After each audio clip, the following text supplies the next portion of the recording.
Hello. Hello, is this thing on? I feel like my lights are not warm enough, and I just realized that this is not a light that I can adjust the temperature on. Hi. It's not a good way to start. Hi. Hashtag water gang, right? Wake me up. What are you guys talking about? Wake me up when is that like that song that came out when I was in high school? Green Day, maybe? I don't know. Hello, Argentina. Hi, guys. Oops, I was on a different tab and you spooked me. You know who you sound like? If you guys are not familiar with Moonchild, that's who you sound like. Hello. Oh, don't mind me while I try to adjust this dress to fit my body and not the other way around. I look like a princess. Thank you, Amber. Hello. You didn't get the notification for this starting. I need to cough. That worries me because it very much yeah, I know that others got notifications. I figured out a way to know if notifications are going out, and that's if they show up on my Discord. So hi. The dress is everything. Thank you. Yeah, I was really excited for this dress to come in the mail. Hello, everyone. Your Oliver just threw up down the stairs. Oh, that sucks for you to have to clean that up. It is not a Lurkamatoshi dress that I know of. Hey guys. Hi guys. I think I need to adjust this a little bit more. And I might need to adjust this a little bit. Let's turn that down a little bit. Is that a little bit better? Maybe. I don't know. Who knows? Okay. My necklaces. Believe it or not, I think I got these. It's one actually from Loft. And they actually match the earring. They have some decent stuff sometimes. So, hi. Trying to figure out my whole setup here because I want to be all kinds of relaxed while I talk to you guys, but still have access to my computer. I want it all. You look like a toe today. I doubt that. If you look like a toe today, you probably look like a toe every day, and I really, really doubt that because human beings do not look like toes. You guys, you're being so nice. Almost to the point where I don't know if I can handle it. Yeah. How am I doing today? I'm good now that we're here, right? I've got some, let me close out some applications I do not need running. I've got a bunch of dental work ahead of me tomorrow, so that's not something I'm looking forward to. So, yeah, let's pull up our little timeline here. Hey, everybody. Welcome to Basically a Podcast. That's what this is. We're on episode 24. We are almost a year's worth, or not a year's worth, half a year's worth into the APs. That's crazy. That's insane, right? Be the best toe you can be. If that's what you're working with, although I doubt it. Now I'm getting all kinds of like insecure about how this thing is fitting me when earlier I was like, I felt so cute. Let's see. So if you didn't notice, we had a bit of a change of topics today. And so I haven't pulled up my notes, so I apologize to producers if I'm going totally off script because I am. But yes, if you saw the thumbnail or my most recent posts on Twitter and Instagram, community tab maybe also, yeah. I thought it prudent to talk about Alx James and his most recent video about Gabbie Hanna.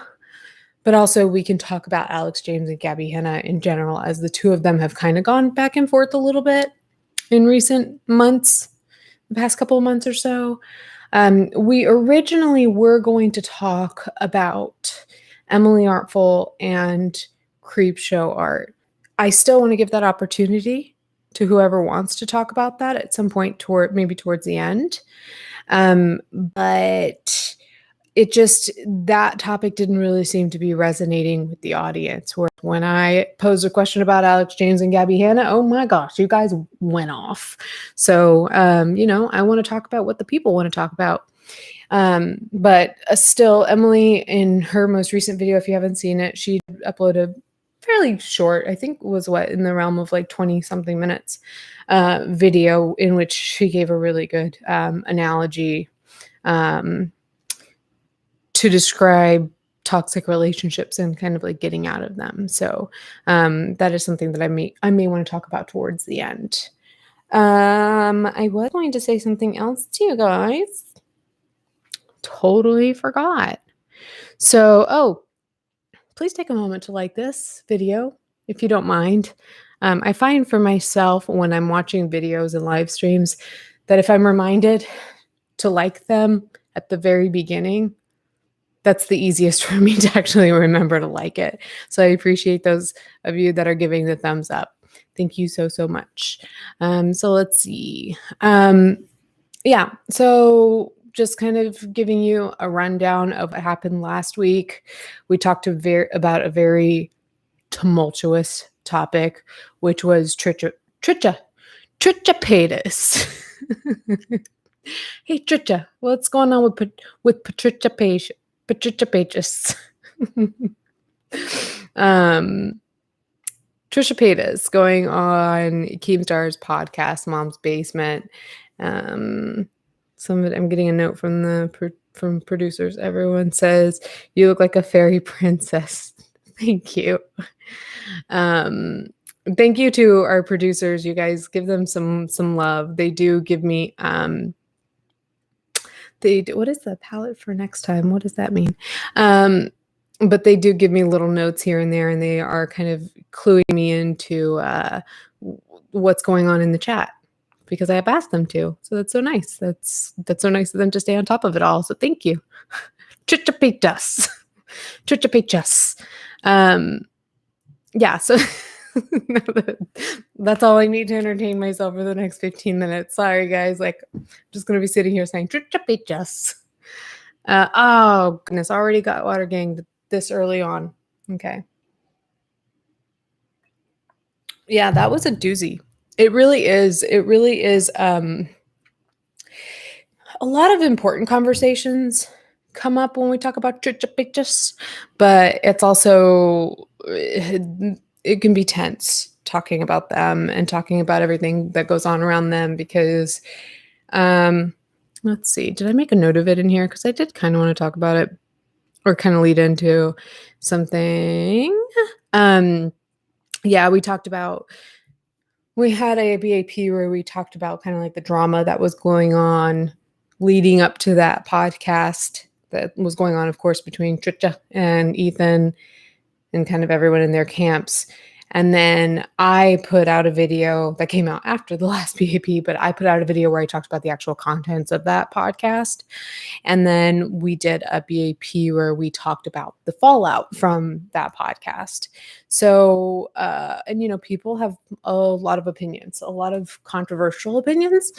And what's interesting, and it's a really important but difficult conversation to have, though I feel like hopefully I think you guys here are pretty good about this, but there seems to be, and I wanted to talk about this up front because it's important to me.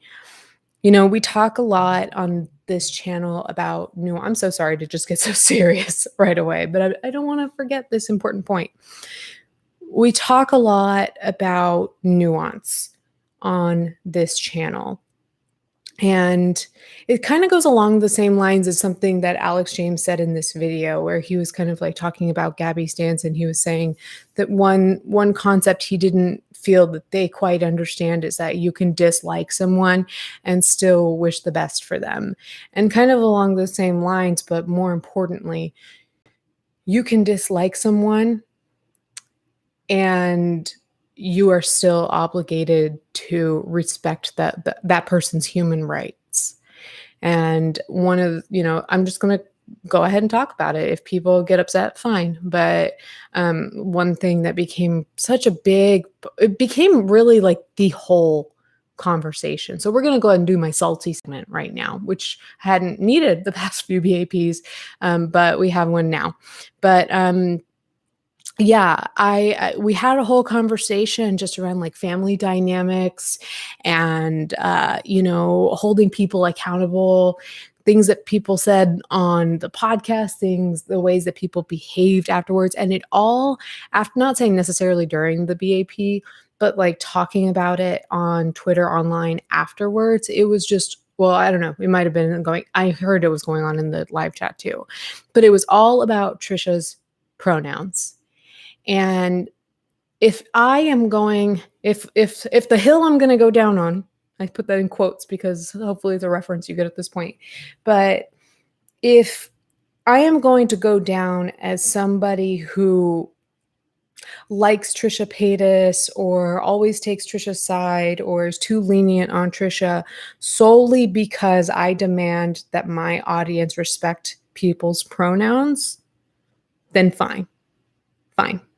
I think that your people who take that stance are not allowing, like I said, any nuance in their life. And that's not even requiring a whole lot of nuance. And I'm wondering if that light is also contributing too much to the harsh lighting in here. But here's the way that I put it. And I know that this is a really sensitive way to describe the way I look at this.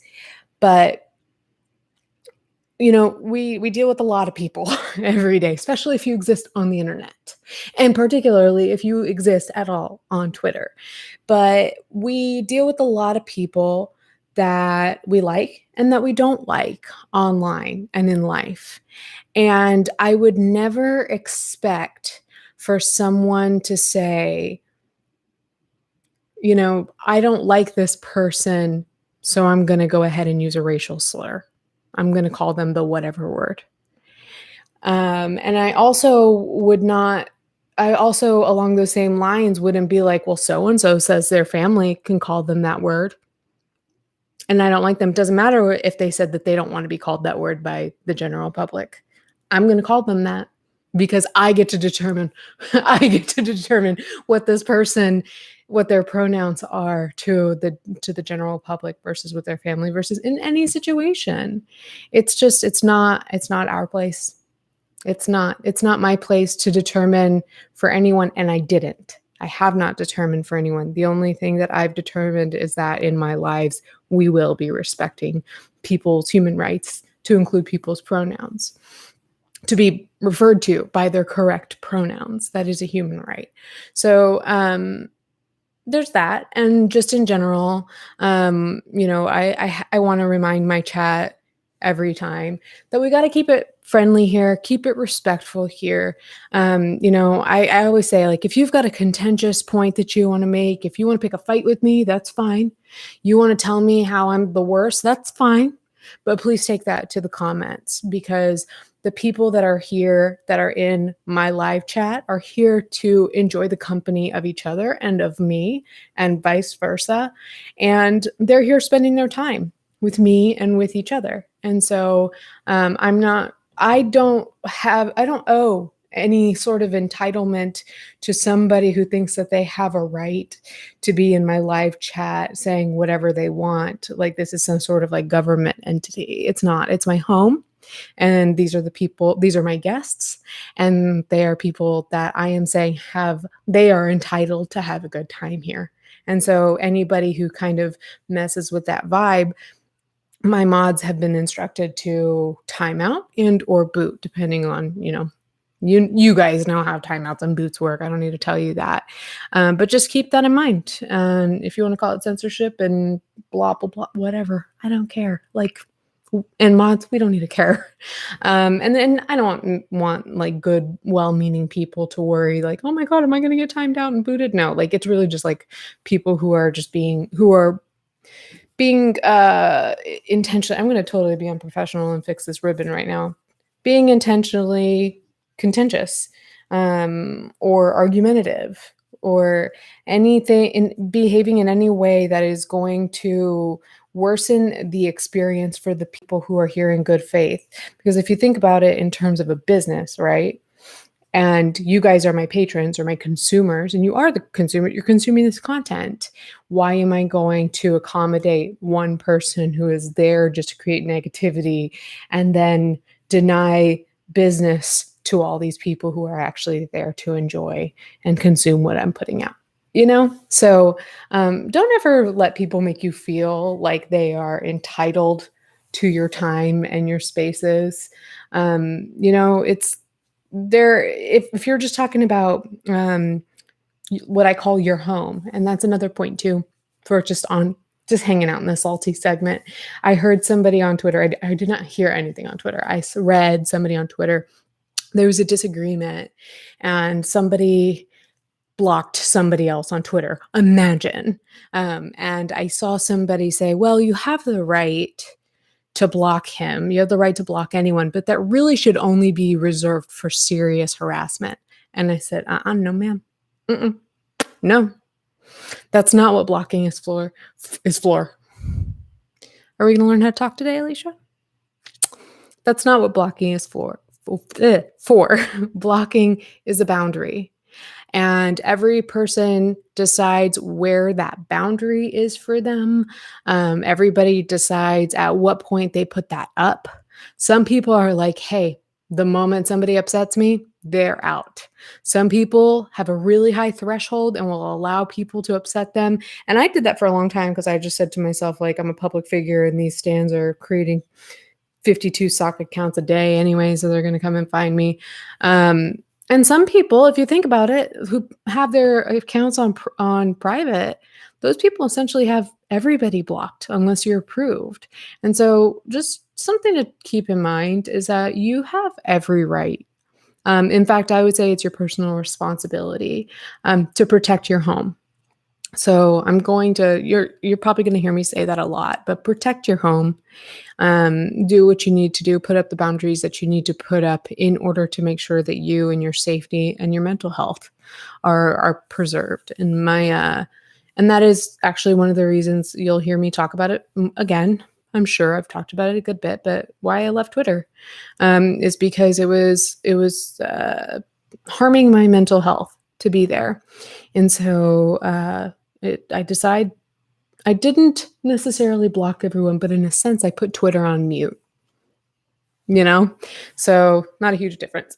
So where were we? Yeah, just respect people, respect pronouns. You don't have to like the person.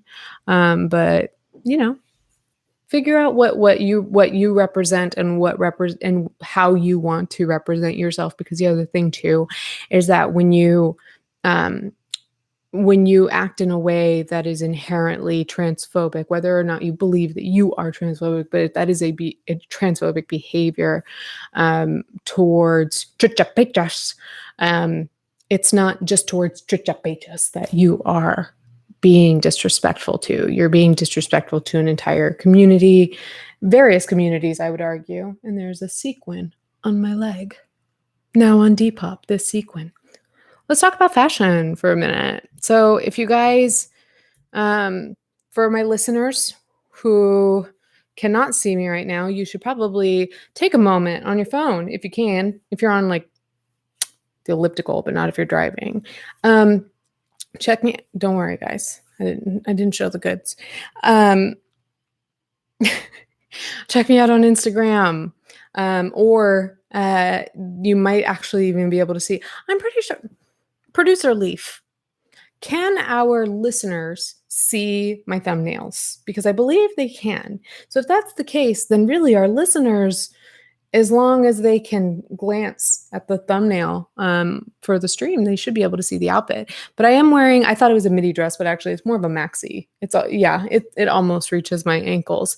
But it's a very like princessy type of dress. It's like a pink, a very light pink with blue ribbons that go up to the shoulders, and the dress itself has kind of like it tricks you into thinking it's got like this whalebone bodice that's all structured and stuff. It's not, but it's got some seams that kind of give that corset structure, and then the rest is like mesh long and mesh, and then it has these sequin stars all over it. So much fun, but again, it's like a statement. Again, it's like I said this already. I mean, again, as in I've thought this about so many other dresses I've worn in my life. It's a statement dress. It's a lot of fun. It's one that I want to keep, but just like so many you guys saw on Depop, even though I want to keep them, I do need to get rid of it. So you can snag this one on Depop. The link is also in the description to buy it firsthand. Just take note though, because you'll see there are minor differences between what it looks like in person versus what it looks like on the listing online. Of course, with a lot of these shops, they like to, put longer, bigger straps and stuff like that. So go find that there. So sorry, I was kind of like checking out the chat here.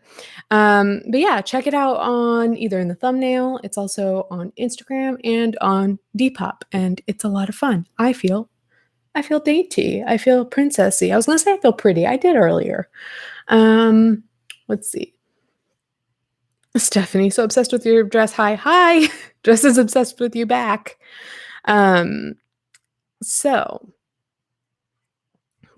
yes, they can. What is that in response to?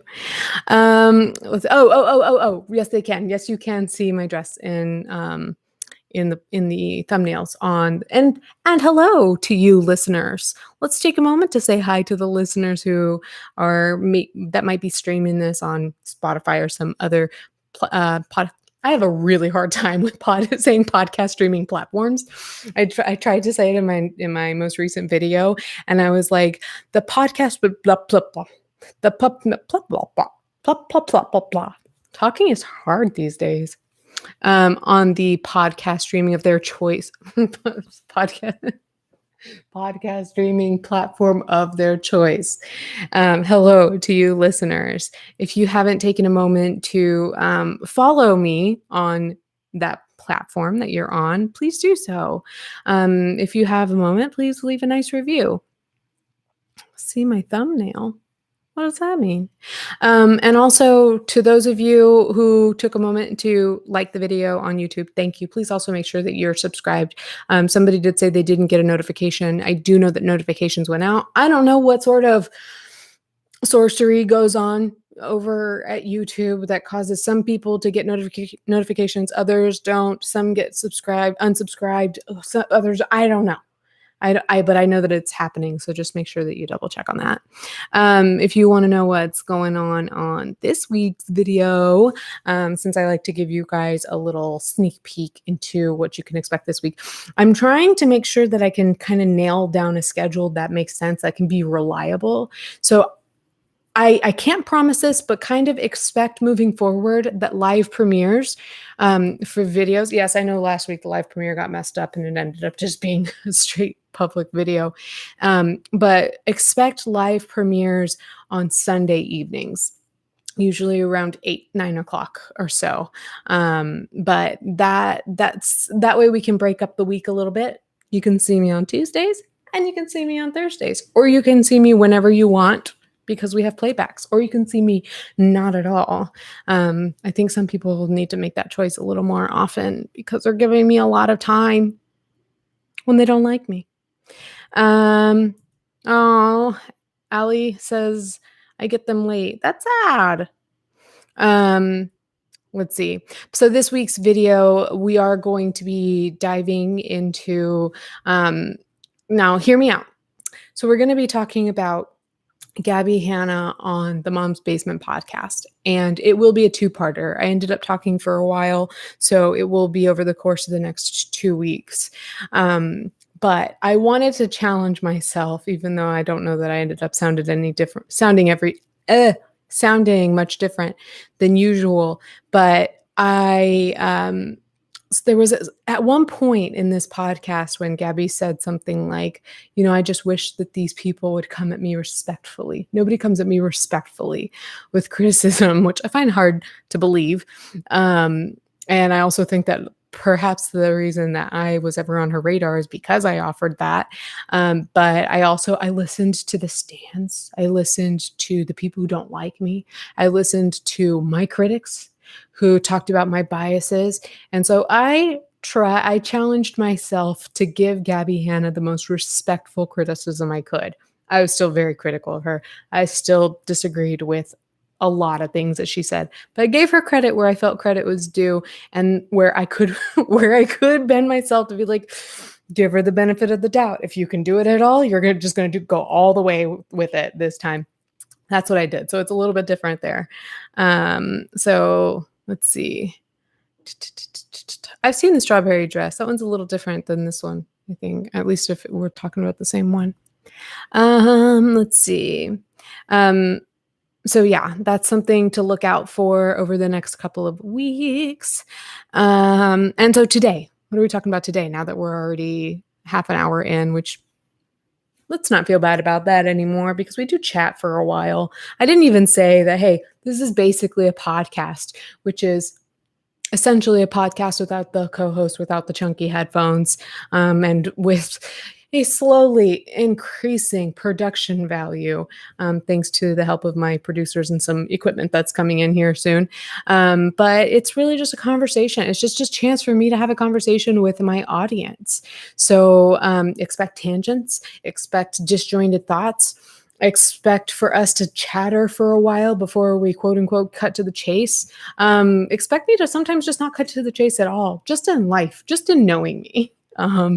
But yeah, it's a conversation. It's a conversation. So in case you're new to the concept or you don't know exactly how this works, I post and I promo the topic for this week on Mondays. So, and I'll put that across social media. Twitter, I don't engage as much there, but I do try to post the topics there. But you'll see a good bit of engagement with me on Instagram, as in Instagram stories, and as well as YouTube community tab, which is another reason to make sure that you're subscribed so that you can see the community tab posts.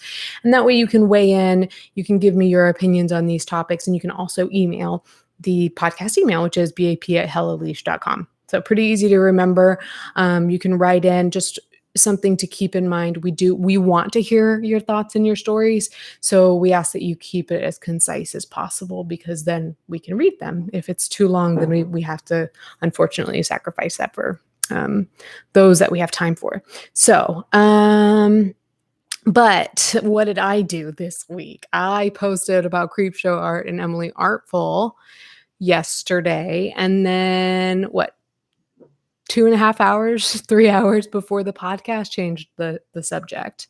I posted both topics online and realized that there was just a lot more response to the Alx James stuff. So I've got notes about how that went. Another way, by the way, too, that you can engage with the chat, especially if you did not write in prior to, is through super chats.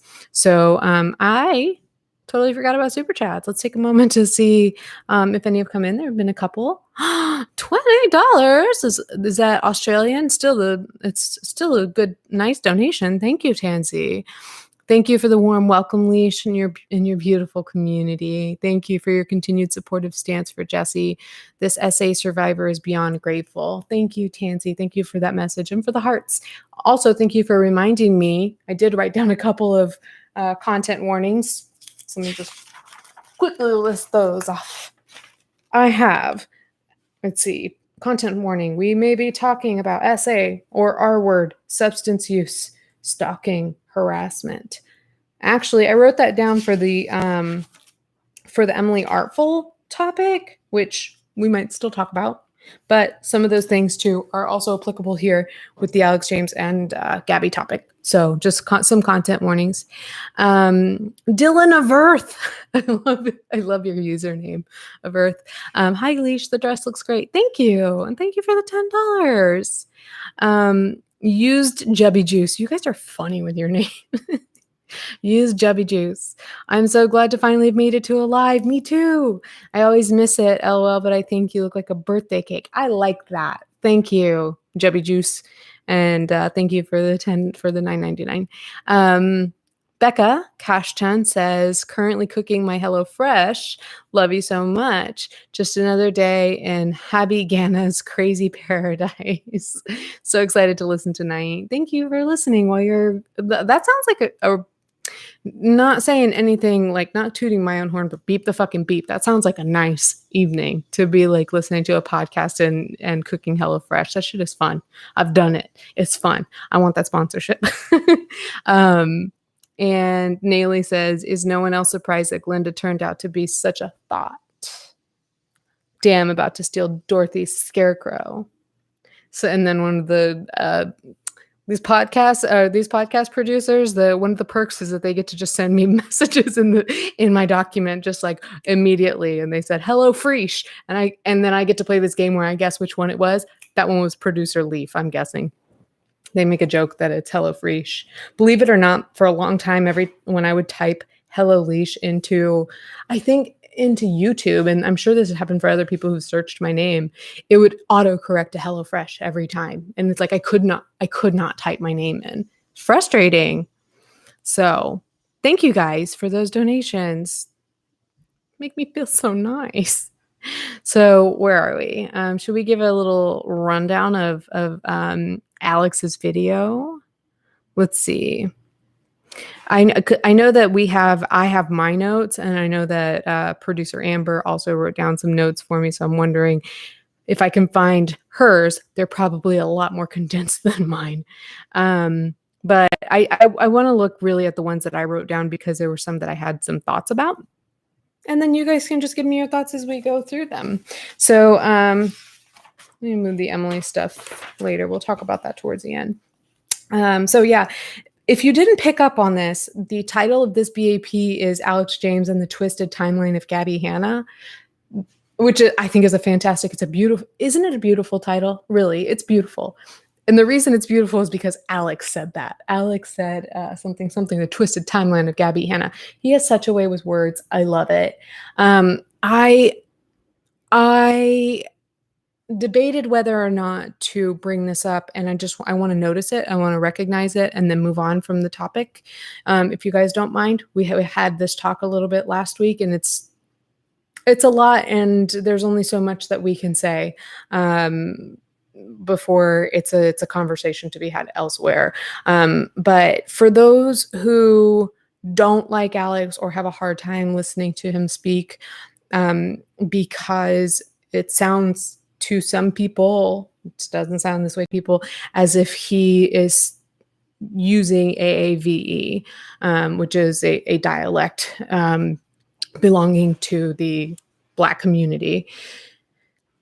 I understand that some people don't want to listen to Alex talk because of that. And I just want to say that I recognize that, and I do see the validity in what you're saying. I do disagree. And it's not just because I like Alex. Trust me, if that were something that I saw in him, then that would probably affect how much I like him. But something that I want people to consider, because I don't know that everybody knows this, but we briefly mentioned this last week. There is a lot of overlap with AAVE and just Southern dialect. And to be quite honest with you, Alex sounds to me like almost every gay Southern man I've ever met. So I think a good example too is like Dustin Daly. Of course, he's not as loud and as boisterous as Alex, but the way he speaks is very similar. So yeah, gross. No, thank you to that invitation that I saw in the live chat. You're not upsetting me, by the way, but yeah, I am telling you, as somebody who lives in the deep South, that is how people sound down here. And so it's an interesting conversation, because it's like, if that's the only way that somebody's ever known how to speak, what happens when they get criticism online? I don't know. Also, where were we? So yeah, so he's the one who referred to it as a twisted timeline. Actually, I want to give, before I start going into the points, I want to look at what some of the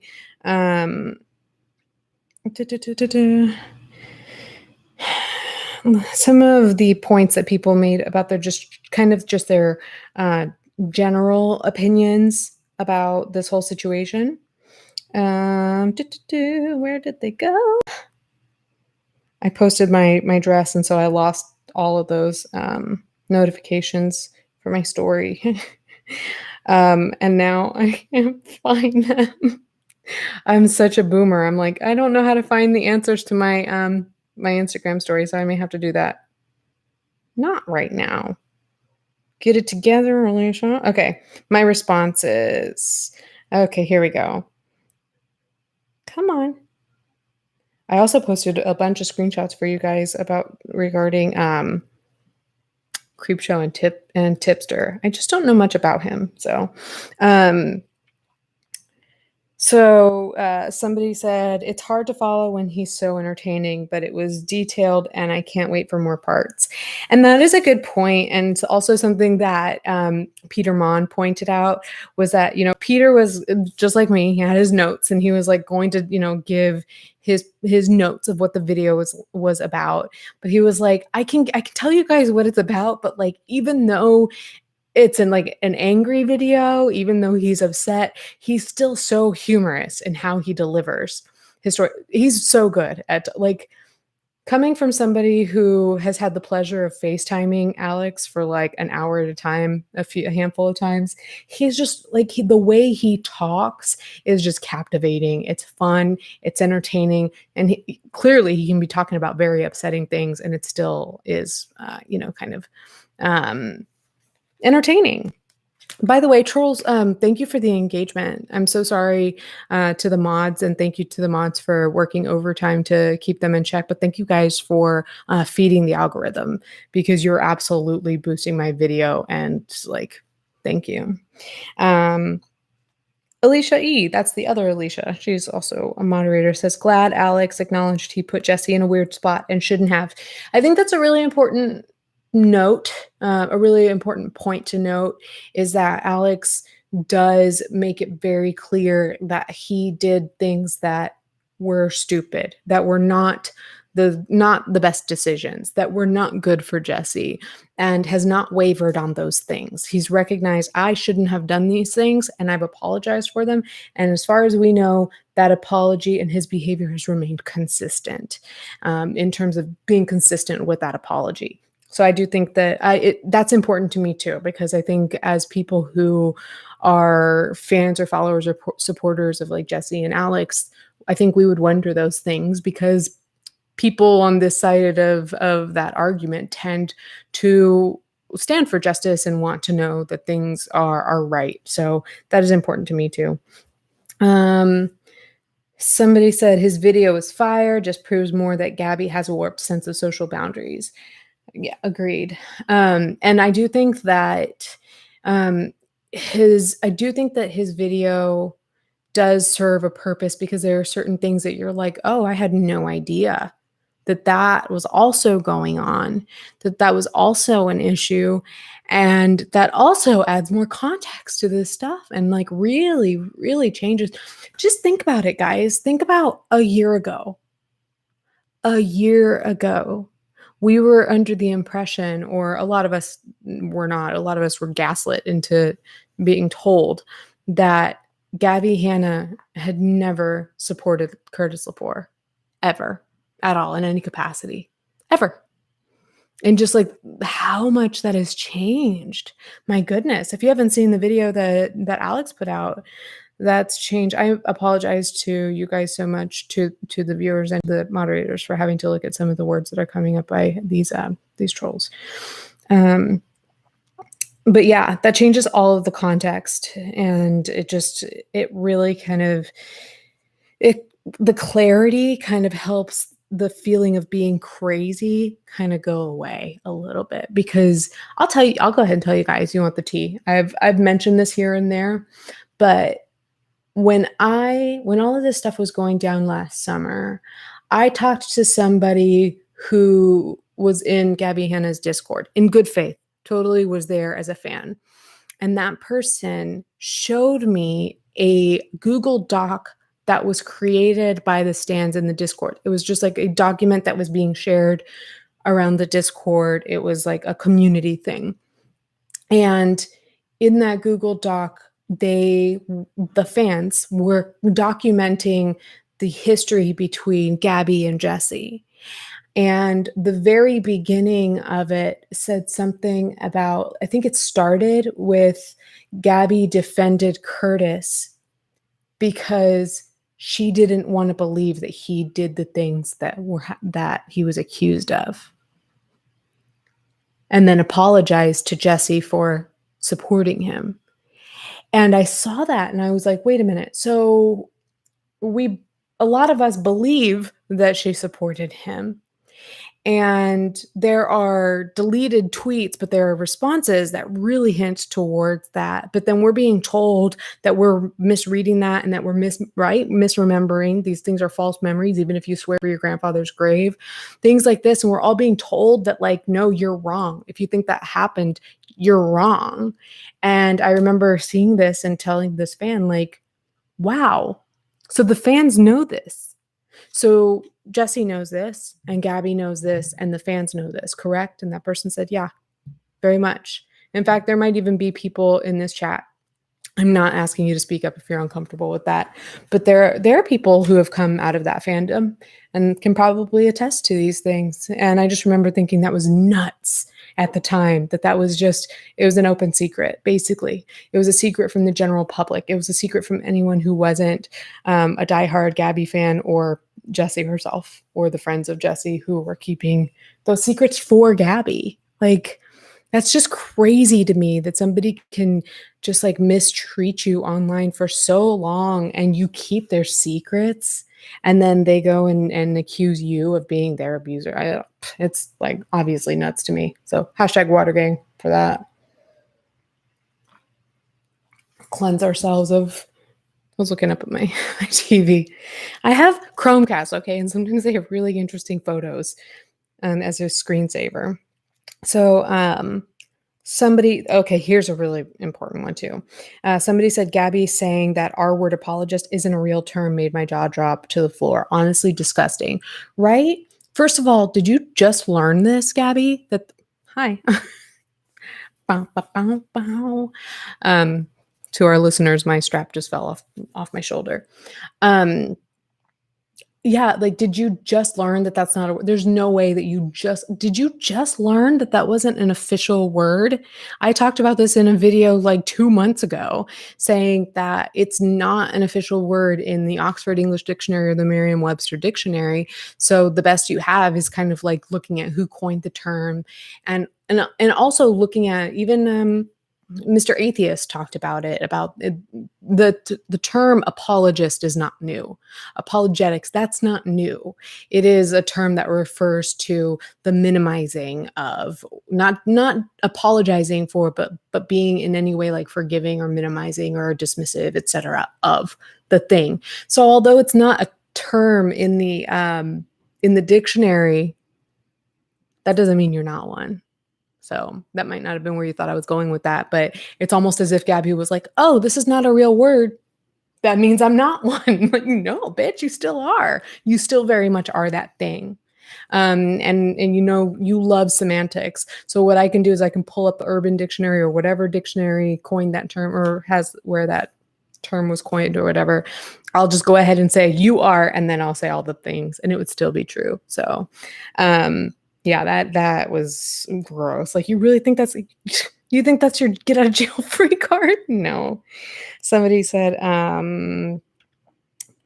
let's be real. Gabbie lying or twisting the truth isn't new. He's got to defend himself. I agree, especially when she says things like, he hurt me physically, like for real, is what she said.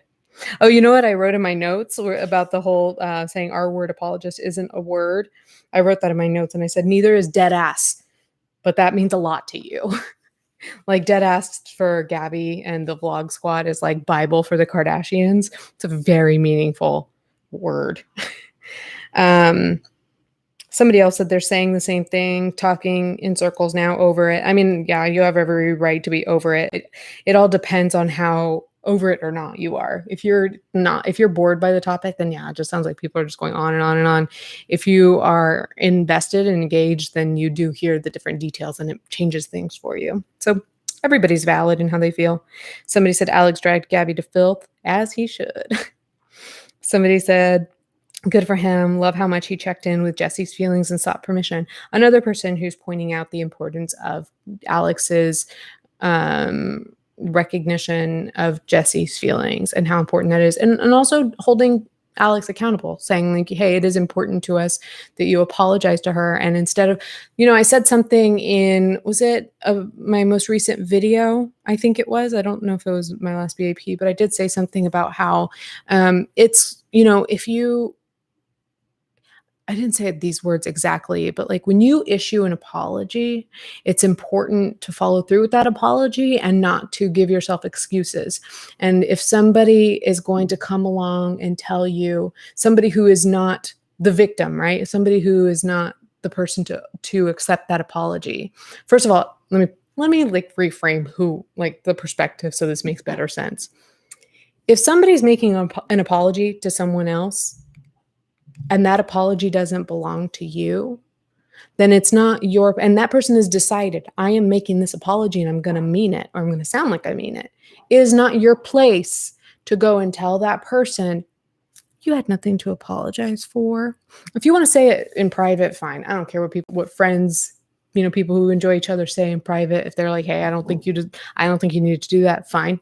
I don't give a fuck what people say in their private conversations, but like publicly, we've got to keep in check what we say publicly.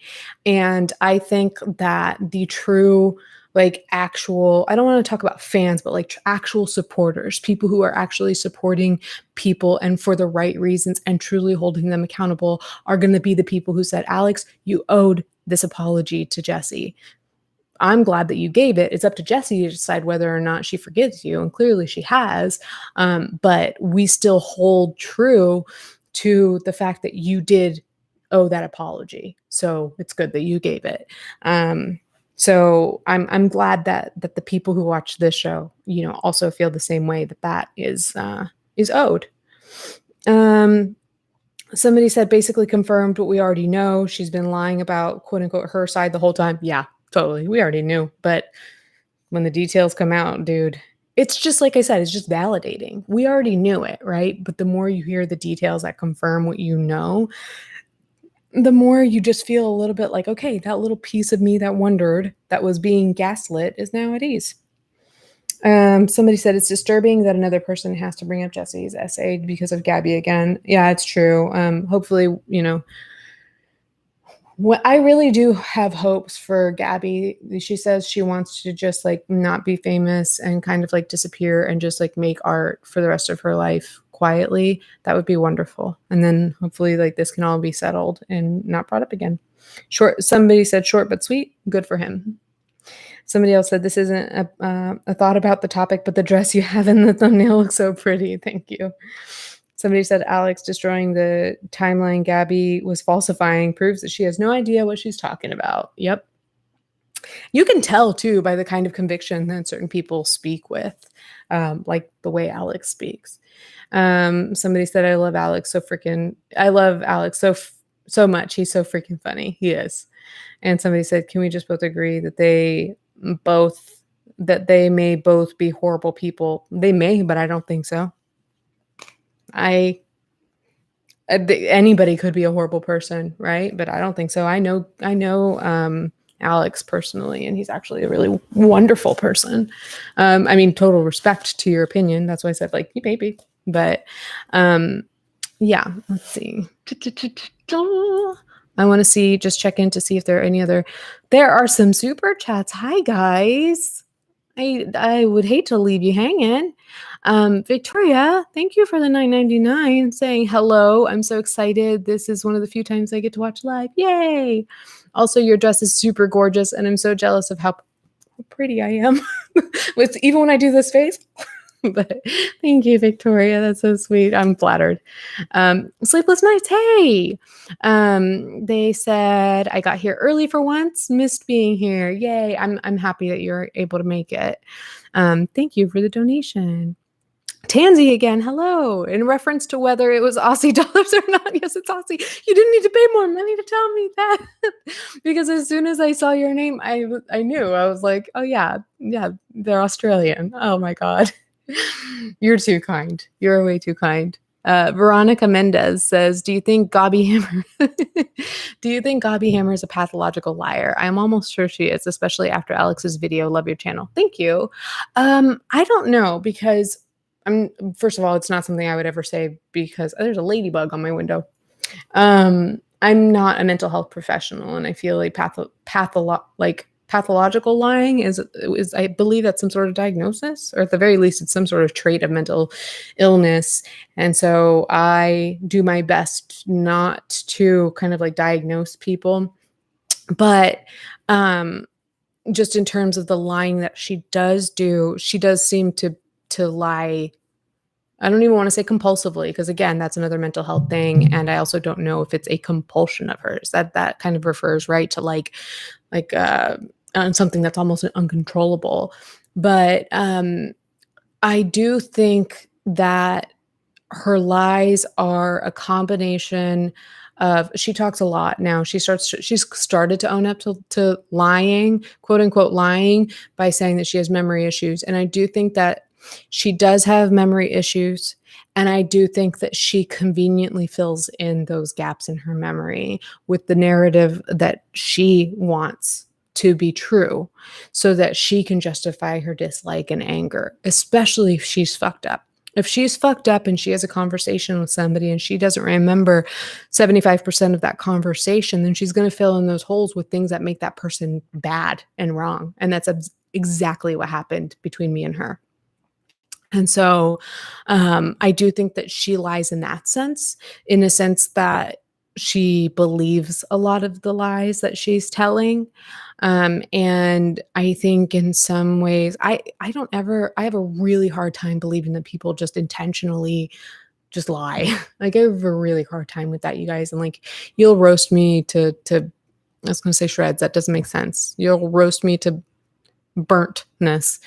But I have a really hard time just accepting that people just lie and know it and mean it. But I think that to some degree, she has to be doing it intentionally. She has to be doing it knowingly, just considering some of the things that she's done, like putting screenshot. A lot of the things about Alx, really, not like the more I talked about, he kept coming up while I was talking about the Mom's Basement podcast when I was recording yesterday.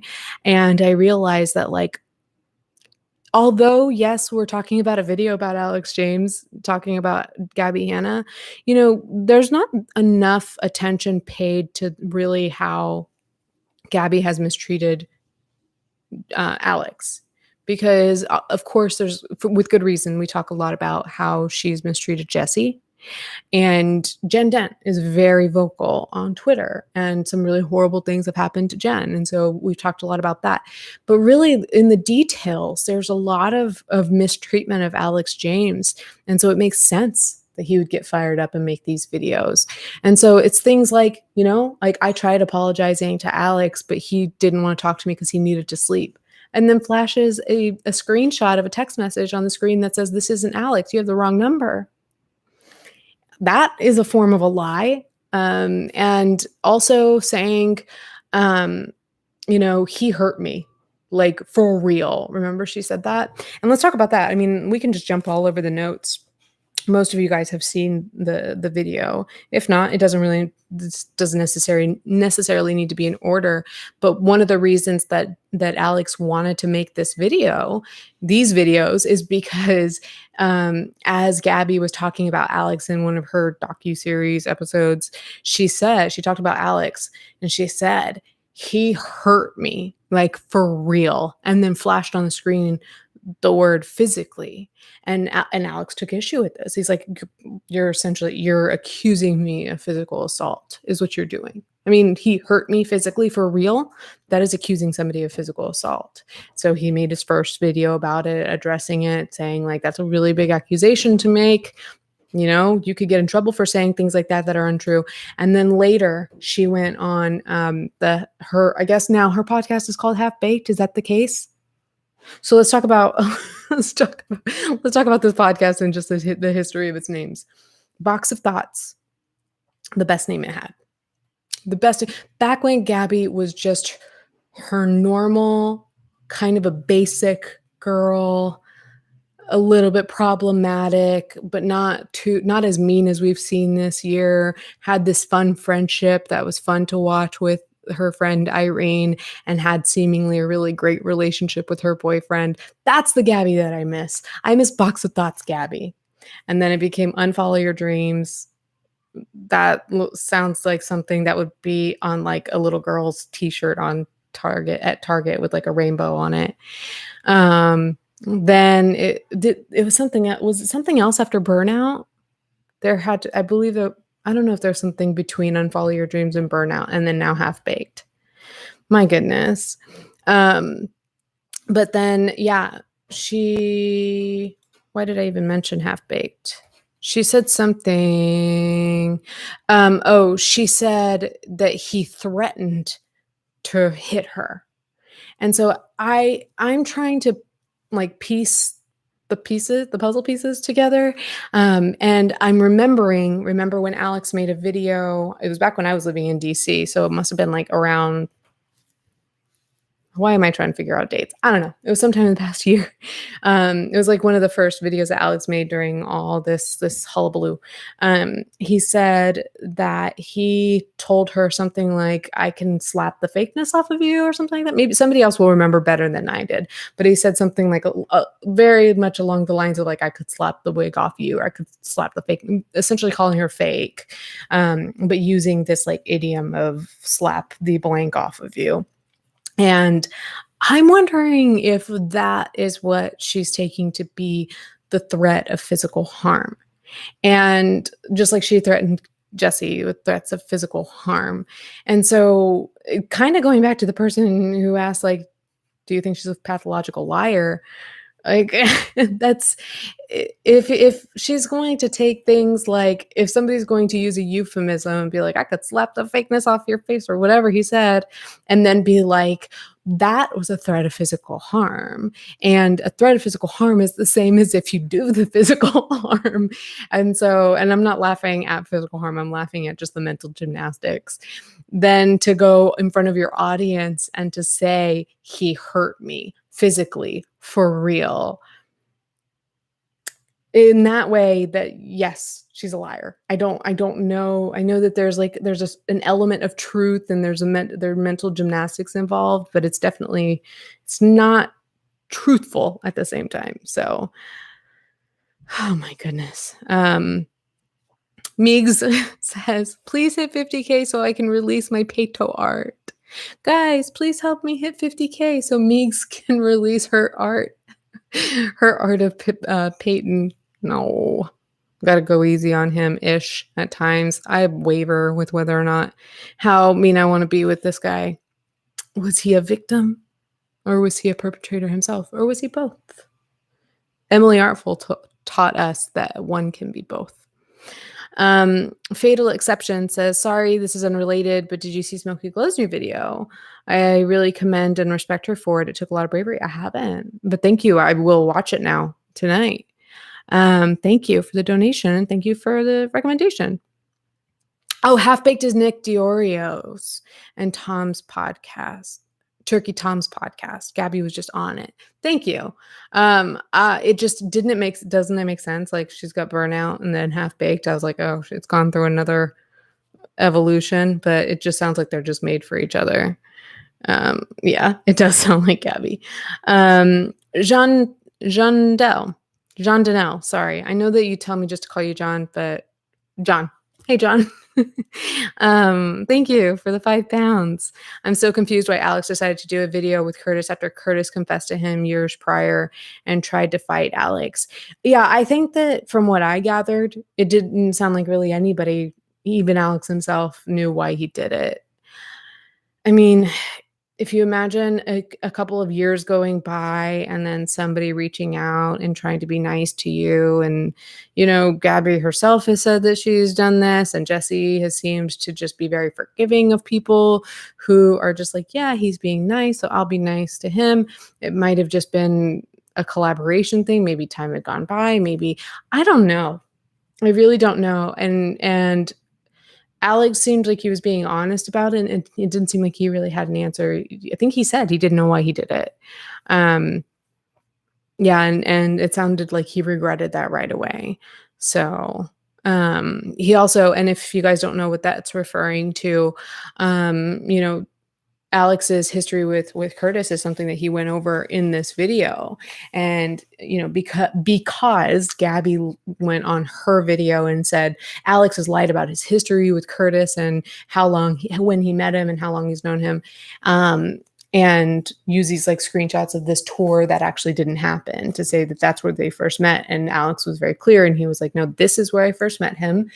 Now, the talk about what he did to Jessi was kind of rumbling or in the Vine community, and he did his best to stay neutral. Looking back, I think all of us agree you can't stay neutral on things like that. You just can't. And that our default has to be to believe victims, especially if that victim is your friend. And I think Alx knows. I was gonna say Gabbie. Gabbie doesn't know. I think Alx knows that that's important. He didn't at the time. He didn't seem to know. So he thought, I'm going to stay neutral. Curtis is my friend. Jessi's my friend. Keep doing my thing. And also because they were friends, he had talked to Curtis about what happened, and Curtis told him a lie. So, excuse me. Now that's an emergency #water gang. So Curtis told Alx this lie, and they continued their friendship. Jessi was very forgiving of it. Alx would ask Jessi her opinion before doing anything with Curtis, and Jessi would just be like, do your thing, whatever. And knowing Jessi, and I think that it's okay for me to say this, I think that she puts up other people before herself and is not going to be quick to say, you know what, please, no, thank you. After all, I actually had her. There was something that I was going to talk about, and she later voice memoed me, and she was like, "I feel really, really uncomfortable saying this, but I don't like that, and I don't know what to say. I just don't like it." And I'm like, Jessi, yes, you have every right to say that you don't like that. Like, you got to say that. Thank you. Thank you for the note, producer Amber. I was kind of clicking around and I wasn't sure where it was because I didn't give myself ample time to view the document before this. Yeah, but the fact of the matter is, Curtis initially told Alx a lie, and then later, I don't know what changed, but he later told Alx what actually happened. And so then it was after all of that Gabbie and Alx met. And so by this time, I think, right, there was a 4-day gap between when Curtis told Alx what happened and when Alx moved out of his home. We don't know what the reason was for why he stayed there for those days. I think that's what I gathered from the video, is that it was something that Jessi asked Alx to keep a secret, so he did, but by that point, Alx very much didn't like Curtis, and so when they did run into each other at some influencer event in New Orleans on Bourbon Street, Alx said that he was just like priming up to actually attack Curtis. He said that, but then Curtis, like a little bitch he is. I mean, I'm sure most people would do this, but like started filming Alx, and so Alx stopped. I talk and I talk and I talk and then I forget where I was going with all that. But yeah, then that was sometime in, I think, 2014-ish, something like that. And it was like in 2016 that Curtis reached out and said he wanted, he needed a gay guy to play this one part in a in a video. Can you send me a clip of you doing this or the whatever? And it was Jen Dent. I think this is the point I wanted to make. It was Jen Dent who pulled, because of course, Alx asked Jessi, like, is it okay if I do this? And Jessi's like, whatever, do what you want. And Jen pulled Alx aside and said, you need to understand essentially the implications of what you doing these collaborations are. And it is all part of a Curtis's manipulation tactic to make himself look more innocent, because the more he collaborates and engages with Jessi's friends, the more it looks like, well, Jessi's friends approve of Curtis, so he must not be that bad. And that really, it sounded like that really kind of changed Alex's kind of perspective on a lot of the stuff. So all you Jen Dent haters out there, like, she's definitely a spitfire, but she's got a good sense of morals, in my opinion. Amanda Joe says, English major / language enthusiast here. New words get added to the dictionary frequently. Just because it's not in the dictionary yet doesn't mean isn't recognized as a real word. Also, your look equals heart eyes. Thank you. Are those hearts or star eyes? Star eyes. Correct. Yeah. And that is how words get introduced to the dictionary, by them being used the way they are. So surely this term will be added to the dictionary at some point. Yeah, good point. Ellie says, I think serial liar is a fitting term. Sure. I still struggle. Oh, thank you, by the way, Amanda. That was a very generous donation. Thank you to everyone who's donated. Ellie, I think that's fair if we're accepting that Gabbie just lies a lot. And that's something that I don't know that I'll ever be able to. I have a really hard time, just me personally, I have a really hard time accepting that people lie, that it's just that. And that it's not misunderstanding, it's not misremembering, it's not deluded. I am far more likely to believe that people are actually deluded than to believe that they would just outright lie. I have a really hard time with that. I am also, it should be noted, I am honest to a fault. Painstakingly. TMI, really uncomfortable when asked to tell a lie, like all of that. So I it's really hard for me to wrap my head around they lie all the time. Like, I can't, just talking about it makes me uncomfortable. So I think I want to hear I gave a lot of my opinions. So let's see what some other people had to say in email. Somebody said, or these might not be emails, but we are now combining emails and community tab comments. So thank you guys for engaging there. So yeah, this is from Allie E. Allie thinks it was nice. If it says, got it. Thanks, producer. Allie thinks it was nice to see someone just go off on Gabbie without being nice about it. Allie might not like my video on Thursday. No, I wasn't super nice, but sometimes we do like to see people get scrappy, because, it's a release for a lot of us, because you get this pent up frustration towards these people, and you're like, I'm not going to go in on that person, but it sure is nice to see somebody else do it, because it's hard for me to say this, because she deserves it.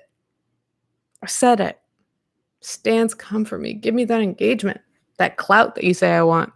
Sorry. Allie thinks it was nice to see someone just go off on Gabbie without being nice about it. Also, the bit about him trying to fight Curtis was top notch, and finally felt like the energy a friend should be bringing to this kind of situation. Yeah, I think even though physical assault is a crime, bringing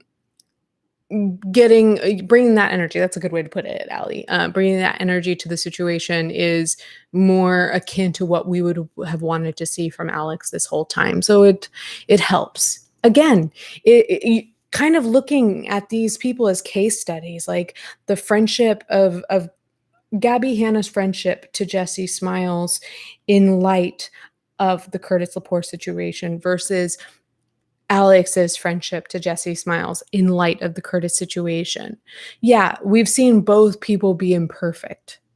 The difference is that Alex's worst behavior happened at the very beginning of the situation, and over time he learned. He learned and he grew. He apologized, he atoned. And not to say that there wasn't like a hiccup here and there, like doing the collaboration a couple years later, but he's pretty consistently grown as a friend and stayed loyal to not just his friend, but to what's right. Whereas from Gabbie, we've seen like support for Curtis, right? Then apology to Jessi for supporting Curtis, then going back to calling Curtis, which we're starting to hear that as fact from people. I'm going to say allegedly, but we've heard from people that it's fact. We and I think it's only a matter of time before Curtis actually releases that phone call, and then that's just Gabbie's just gonna have to she's gonna have to go make art quietly because that'll do her in. But like hearing out Curtis, talking to Curtis, telling Curtis she believes him, hanging out with Curtis at events, and then saying that she never supported him. I have no affiliation with him whatsoever. And then again, like, oh, but I wanted to talk to him and I wanted to blah, blah, blah.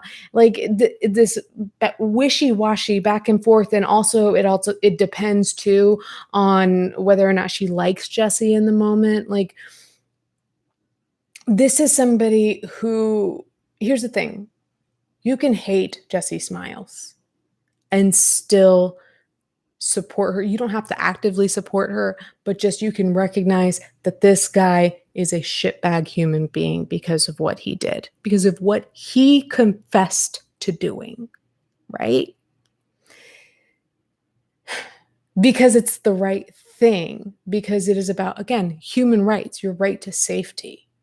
And her right to safety was violated by this man egregiously in a way that traumatizes a person so harshly. And as somebody, and I've alluded to this, and it's in a video on my channel, but the exact same thing happened to me. Except for I was passed out drunk. Exact same thing happened. And I thought that it didn't affect me really until I spoke to both a healer and a therapist that said the same thing, that both said that, like, you may not remember it, but your body does. And so that's something that a person carries with them for the rest of their life. So, you can hate Jessi and still recognize that's fucked up. And Gabbie cannot be on the right side of either of these. She can't be a good friend to Jessi, and she can't be a good ally to survivors of SA. I don't care if she is one. She's not a good ally to them. So she very much, like, as I've talked about how I think that she has had a fame boner for Curtis, and I absolutely think that she did for a long time. And that came first. That came before anything else. And so if that's not an R-word apologist, then what the hell is? It's not a word, so I guess it doesn't matter, right? Which, like, that's so dumb. So somebody on YouTube named The Face of Insecurity says rest in peace, Gabbie. Alx came with receipts and asked that you talk about Gabbie's hypocrisy when it comes to whether or not Jessi was just some girl she knew for a few months 7 years ago, or if she was Jessi's only friend, such a good friend, etc. Yeah, I mean, obviously, we all know that, like, again, we just talked about kind of like Gabbie flip-flopping here and there. And here's the thing. And she even says that she doesn't remember the things I have memory issues, dude. And it's one thing to just be like, I didn't say this detail correctly because I have memory issues. But you have memory issues. You don't remember which version of a story you told here and there. And so that in and of itself generates just inherently lies. Because if you start with something that's not exactly true, and then you don't remember exactly what you said here, and then you don't remember what you said here, and you don't remember, and then you're just trying to keep up with your own things that maybe didn't start as like outright lies, but just like little fibs, like stories that were just twisted a little, a certain way. And it messes things up. I did write in here somewhere. Haha! I found it. Sorry, I'm so impressed with myself for finding where in my notes. Alx stayed neutral, and he says, I never should have stayed neutral. And then he qualified his friendship with Jessi. He talked about basically like how close they were and how long he'd known her and stuff like that. And that's something that I wish that all of these people would stop doing. Gabbie, Alx, Jessi, Trisha Paytas. I don't think that anybody needs to be qualifying their friendship, and it doesn't change anything really, or at least these points that they're making. And it's in the case of people like Alx and Jessi, I feel like they have to in order to prove, because Gabbie is trying to disprove points by saying that she's is or is not friends with people, right? So, and really at the end of the day, it doesn't matter. Like, it doesn't matter if Jessi was some girl that you just knew for a couple of months. What you did was wrong. But because she says that we weren't friends, I just knew her for a couple of months, blah, blah, blah, it was a long time ago, then people like Jessi and Alx feel like they have to say like, well, actually, like, this is how close we were, blah, blah. It's not, it doesn't matter. So the whole like concept of qualifying the friendship, I think, is something that needs to not happen when having these conversations. But yeah, I mean, Gabbie's a liar. She's a liar. Now I can say it. She's a liar. When it comes to this, she absolutely knows that she's lying. Sure, it's a situation where you can look at it in different ways. Yeah, she's a girl that you knew for a short time a while ago. She also was your best friend. She also was somebody that you considered a best friend. She also was somebody who was close enough for you to do collabs with. She was close enough for you to live with. She was close enough for you to call dibs on men with. I don't know about you, but I don't roll with crews where like you go out and I mean I don't go out and go like, oh, he's mine. But like I just can't imagine going out and being like dibs on that person to somebody you're not even friends with. Why are you going out with that person if you're not friends? Like there's so many things. Why are you living with her if you're not friends? Why are you going out if you're not friends? Why are you hanging out at her parties if you're not friends? Like why are you having conversations with Jessi's ex-boyfriends? Multiple, because of the fights that you had. What fights? You're not friends. You've never been friends, right? It doesn't make any sense. And being in her music video and talking about how Jessi was always her biggest fan up at the front of the stage, blah blah blah. Like they were friends. They were friends, and it's so asinine of Gabbie to pretend otherwise.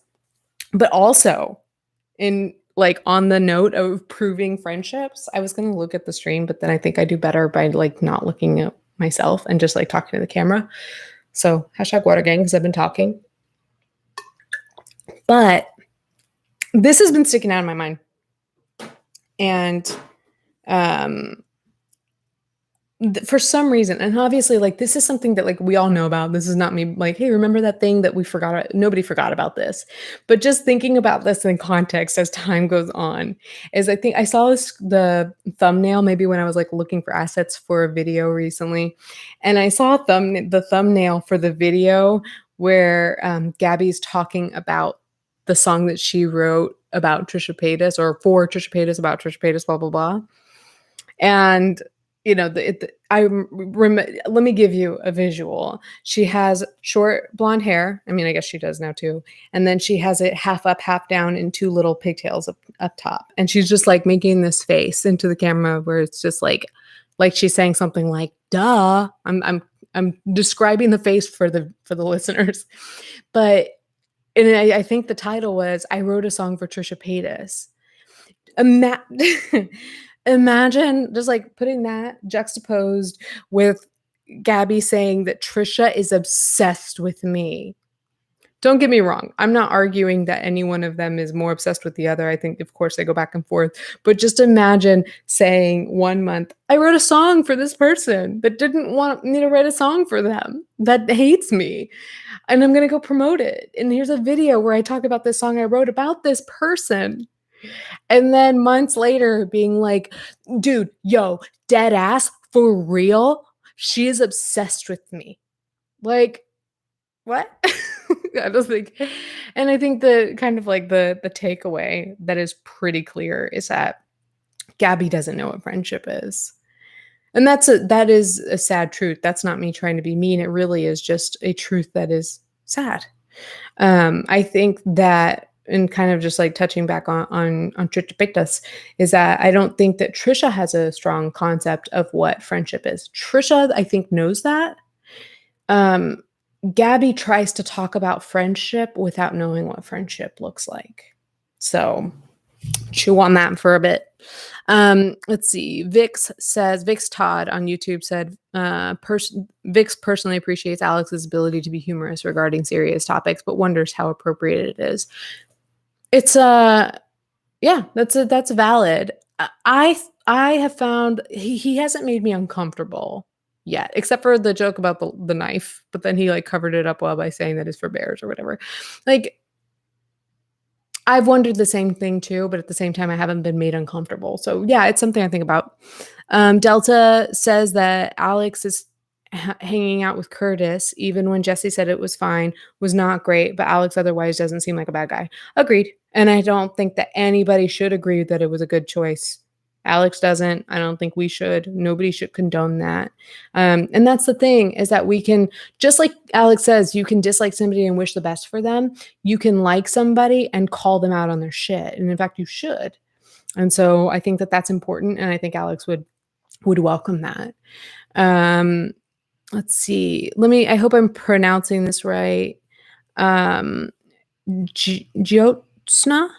I'm so sorry if I mispronounced your name, but your last name looks a lot easier. It looks like Bajpai, I think. So I'm going to call you by your last name, if you don't mind. This is potentially an unpopular opinion, so let's buckle up. But they said that they get bad vibes from Alx, that they don't get from Jessi. They believe there's something off about him, and that they don't believe everything he says. It's not rooted in anything they've seen or heard, just a gut feeling. But they did hate when Alx said in a video that Gabbie went to therapy because she was jealous of Liza. And a couple of other people have agreed on the icky feeling. Yes, I can see some of this. Not entirely. I don't like just get bad vibes from him. It's come out that he told his audience that he got into a car crash and that's why he got a nose job.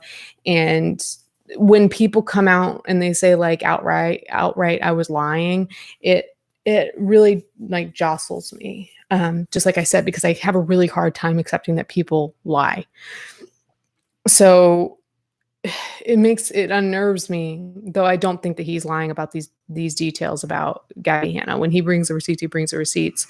I also had a very similar feeling about him talking about why Gabbie went to therapy. And I think I approached him about that. And the reason he gave me, he said that he talked about her reason for going to therapy because she accused Alx of why she had to go to therapy.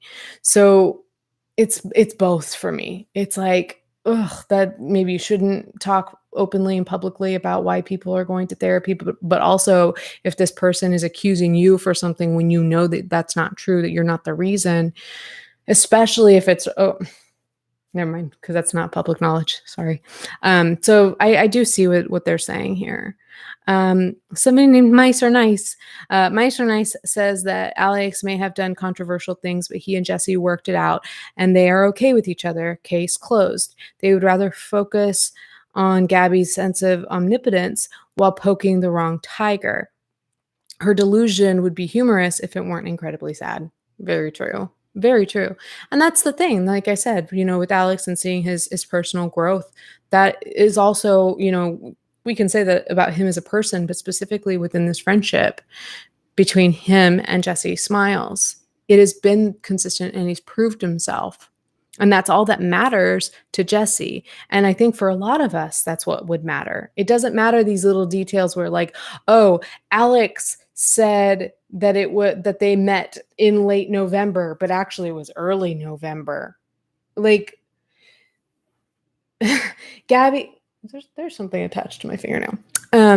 Gabbie seems to get so hung up on details, technicalities, and all of that she can find an inconsistency in dates. Like, he said this many days and it was actually this many days. He said it was this day in November. It was actually this day in November. That like she doesn't realize that like that doesn't change the quality of the friendship that you provided to somebody. That doesn't change how good your intentions were. That doesn't change how much you've lied, because you're talking about something that could potentially just be like details that are misremembered, whereas you've overtly lied about things. It doesn't, but really just like Gabbie Hanna is the definition of being, what is the saying? So close to the trees that she can't see the forest. Like if she could take a step back and really look at this for what it is, I think she would be embarrassed by the things she's getting hung up on. Because anybody who backs away from the situation, or most people, can understand why Jessi and Alx are friends, but Jessi and Gabbie are not. And to Gabbie, it just doesn't compute. It's like, but Alx was friends with Curtis. Yeah, Alx was openly friends with Curtis. You were behind closed doors. And if you can scrub all the evidence from the internet, then it means it didn't happen. And if it didn't happen, then you're exonerated. No, ma'am, it does not work like that. And people remember things. So yeah, really great point. Mice are nice. Emily Chertos.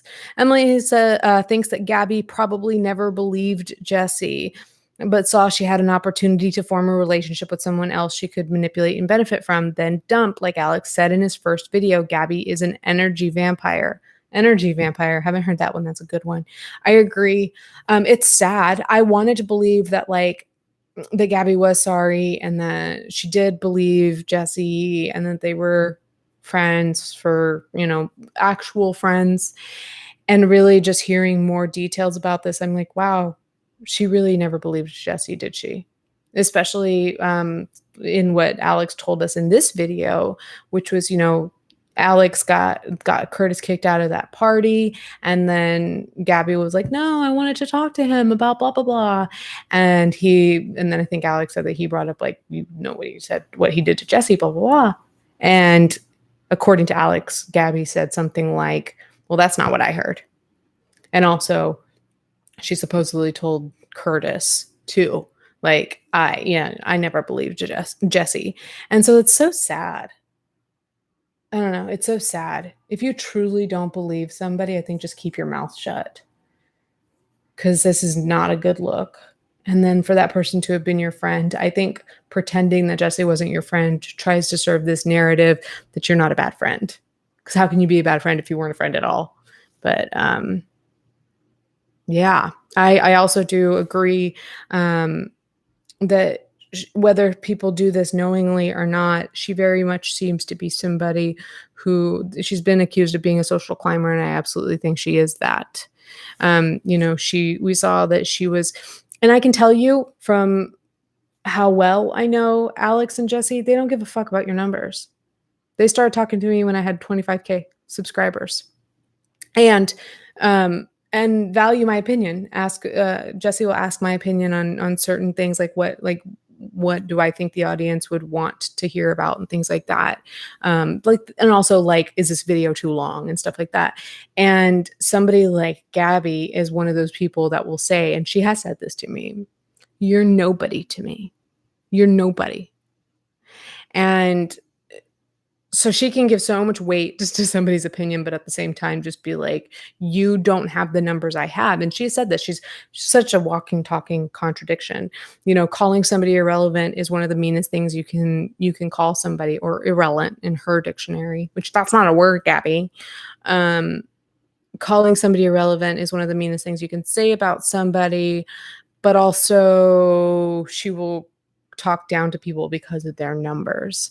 And then, Alx does talk about how she used to kind of suck up to them when they had much higher numbers. And then she started hanging out with David Dobrik. And then, she would talk, the way she talked about hanging out with Jenna Marbles just seemed kind of contrived to me. I don't know. She does strike me as somebody who will want to befriend somebody for what they can offer her, and that is consistent. And I feel bad just kind of continuing to make these speculations off of what I read off of somebody, without having proof. But then going back to what she said in that interview, which I don't know how many of you guys have seen it at this point, but it was a 6-minute interview. Jen Dent said that they were like putting together this documentary where they interviewed like Vine stars, but then like by the time that they finished it, Vine died.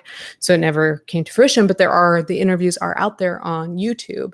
And so it's a very short interview with Gabbie Hanna. And in that interview, she talks about her entire MO on Vine is entirely about it's not at all about the art at all. It's about the business and it's about the money. It's about creating content, pushing out content every single day, content that you don't like, in order to make sure that you stay in front of people and that you are gathering an audience of young, moldable minds that brands want you to have. She said this. If you don't believe me, or if you want to hear it for yourself, look up, I think it's something like 6-minute interviews or something like that, with Gabbie Hanna. And I've used clips of that interview in my videos before. And she says it's all about that dollar sign.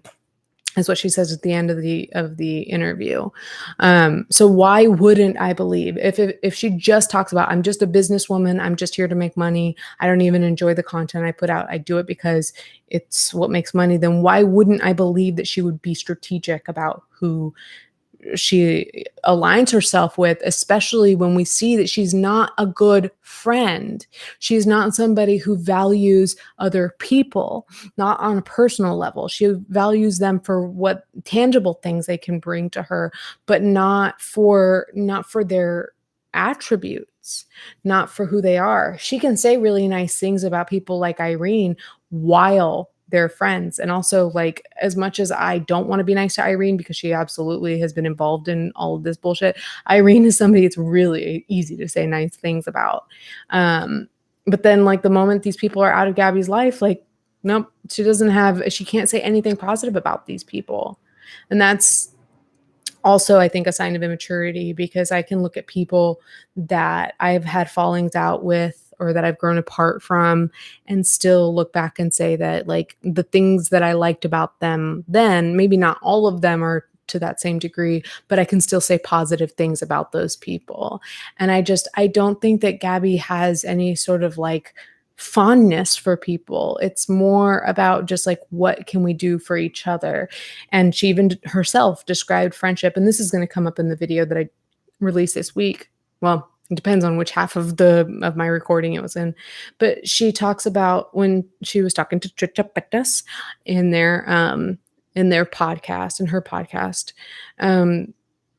she said that a friend is somebody who should make you feel like the coolest person on earth 100% of the time, right? I was paraphrasing, pretty close to what she said. And Trisha Paytas, who probably, like I said, probably also doesn't have a good concept of what friendship is, still looked at her and was like, well, no, that's not the case. And even on this most recent podcast where she's talking to FaZe Banks says something very different. A friend is somebody who's going to talk shit to your face and call you on your shit to your face and then support you behind the scenes. So I don't think that Gabbie has any concept of what friendship is. I think that, without getting too deep into any sort of armchair psychology, I think that she is incapable of trusting anyone. And if you can't trust people, how can you be friends with people if you don't trust? So, it's pretty sad. So people become just pawns in those situations. So, Dirty Water says, can we talk about the fact a stan DM'd Alex's sponsor to spread lies about him? I was about to gasp, and then I was like, am I really surprised? I didn't know that. That's sad. Pathetic. It's sad. Like, things like that are never actually going to they're not actually going to pan out and like truly affect people. And I can say this because one of my friends has been harassed by the stans to the point where she's had to file a police report and talk to her employer because this these stands are like trying to reach out to her employers and get her in trouble. Nobody's going to be on the sides of the people who are harassing you. They've tried to do this to Jen Dent.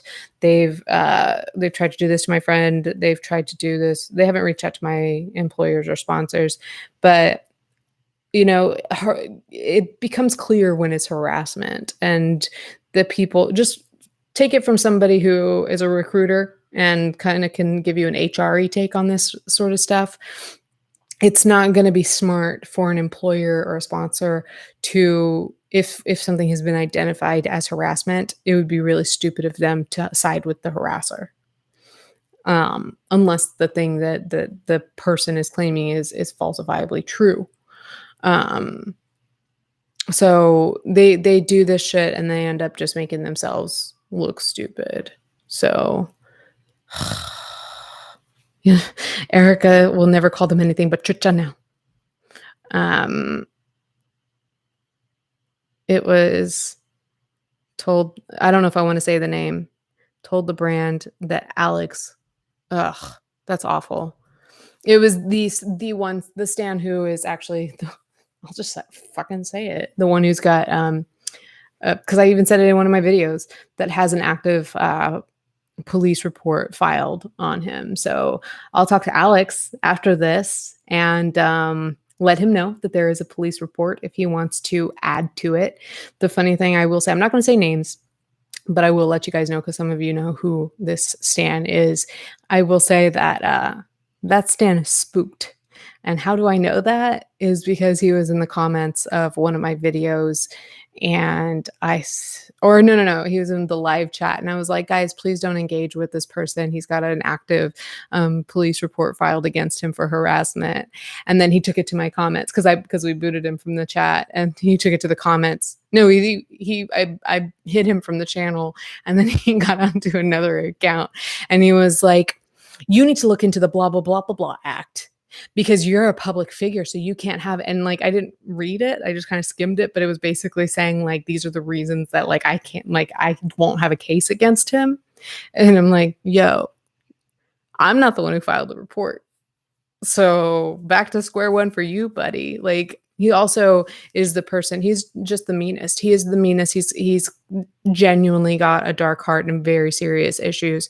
He is the person who called me the C word before I decided to leave Twitter. And then we had other people on the platform in that camp supporting him in that language. It's all kinds of fucked up. And it's one thing for you to be like the Roblox kids, and well, no, because they defend themselves too. It's one thing to just be me. Okay, it's one thing to be a Keemstar, right? And to be like, I'm a troll, I'm nasty, I'm mean, and just like stay consistent with that.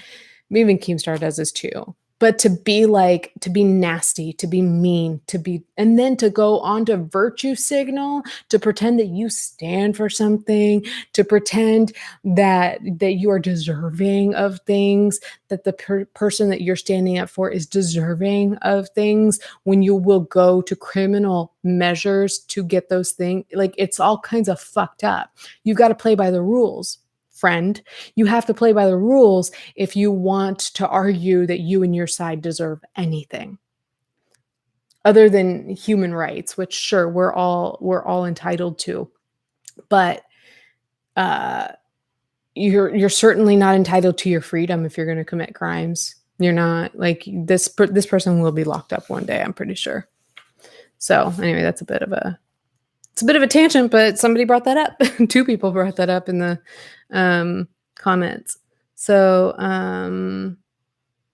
let's see.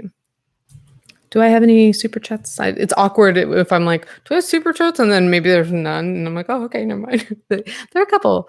John says, twerk wasn't a word in the dictionary, but does it mean that it's not a thing? And then it was later added to the dictionary. True. And also another one that, another word that Gabbie uses and values. That's funny. Good point. Hashtag water gang. Thank you for the donation. And Camp787 says, it's weird how Lele Pons keeps getting casually mentioned, but nothing. A Vine documentary is needed. Interesting, because there was a Vine documentary. There was a documentary on Lele Pons. It was on, I guess, YouTube Premium. Apparently she's got really bad OCD, and I watched a couple of episodes about it and I actually enjoyed it. But I've heard a couple of people here and there, or maybe one person just kind of write off Lele Pons like, yep, see, they're all shitbags. Like Lele Pons, yep. So, but yeah, I think that we don't hear much about these people and their associations with people like Curtis Lepore. And that's wrong. That's something that needs to be done. But also, Gabbie has not quite understood that like some of the shit that she has to deal with is because she herself can't shut the hell up. It was kind of like going back to the Kenza Cosmetics thing, right? Because Tana Mojo also was involved in this scam. And I don't know if there were other influencers, but Gabbie does talk about how I'm not the only one. She does. I do want to set the record straight because I saw this on iNabber's video. I guess it came up for me again recently, where Gabbie accuses Angelica of targeting her and only her and all of that. And when it came to the Kenza Cosmetics thing, she accused Gabbie of being the only one who scammed anybody with this thing. And I never pointed out that actually Angelica made a video calling out Tana about this before she did about Gabbie. Why did I bring that up? Oh, because Peter talks about how Gabbie trash talks drama channels, T channels, commentary channels, when she also will reach out to them and go to all of them to try to get help, to try to use them as PR. It's kind of fucked, right? To go to these people, ask for advice. She's asked that from Peter. She's asked that from Angelica, who I know that she talked to Ashley Kyle on the phone the night before she talked to me on the phone. And then she'll go and just talk shit about these people and say that they're the reasons that her life is ruined, right? But one of the things that Peter said, and Peter, he is the wisest person on YouTube that I know of. And he just said that you can handle this one of two ways. You can either completely own this and make a genuine apology for it, or just let it go. And people will move on from this. And, it'll be yesterday's news. People will get bored of it. But she didn't do either of those. She didn't apologize for it. And she continued to try to defend herself when the issue came up, especially with that really sad video, Manage Your Expectations, a little bit. And so I wonder if perhaps that's part of the reason that some of these people fly under the radar for some of the same things, is because Gabbie won't shut the fuck up. And you might need to learn to.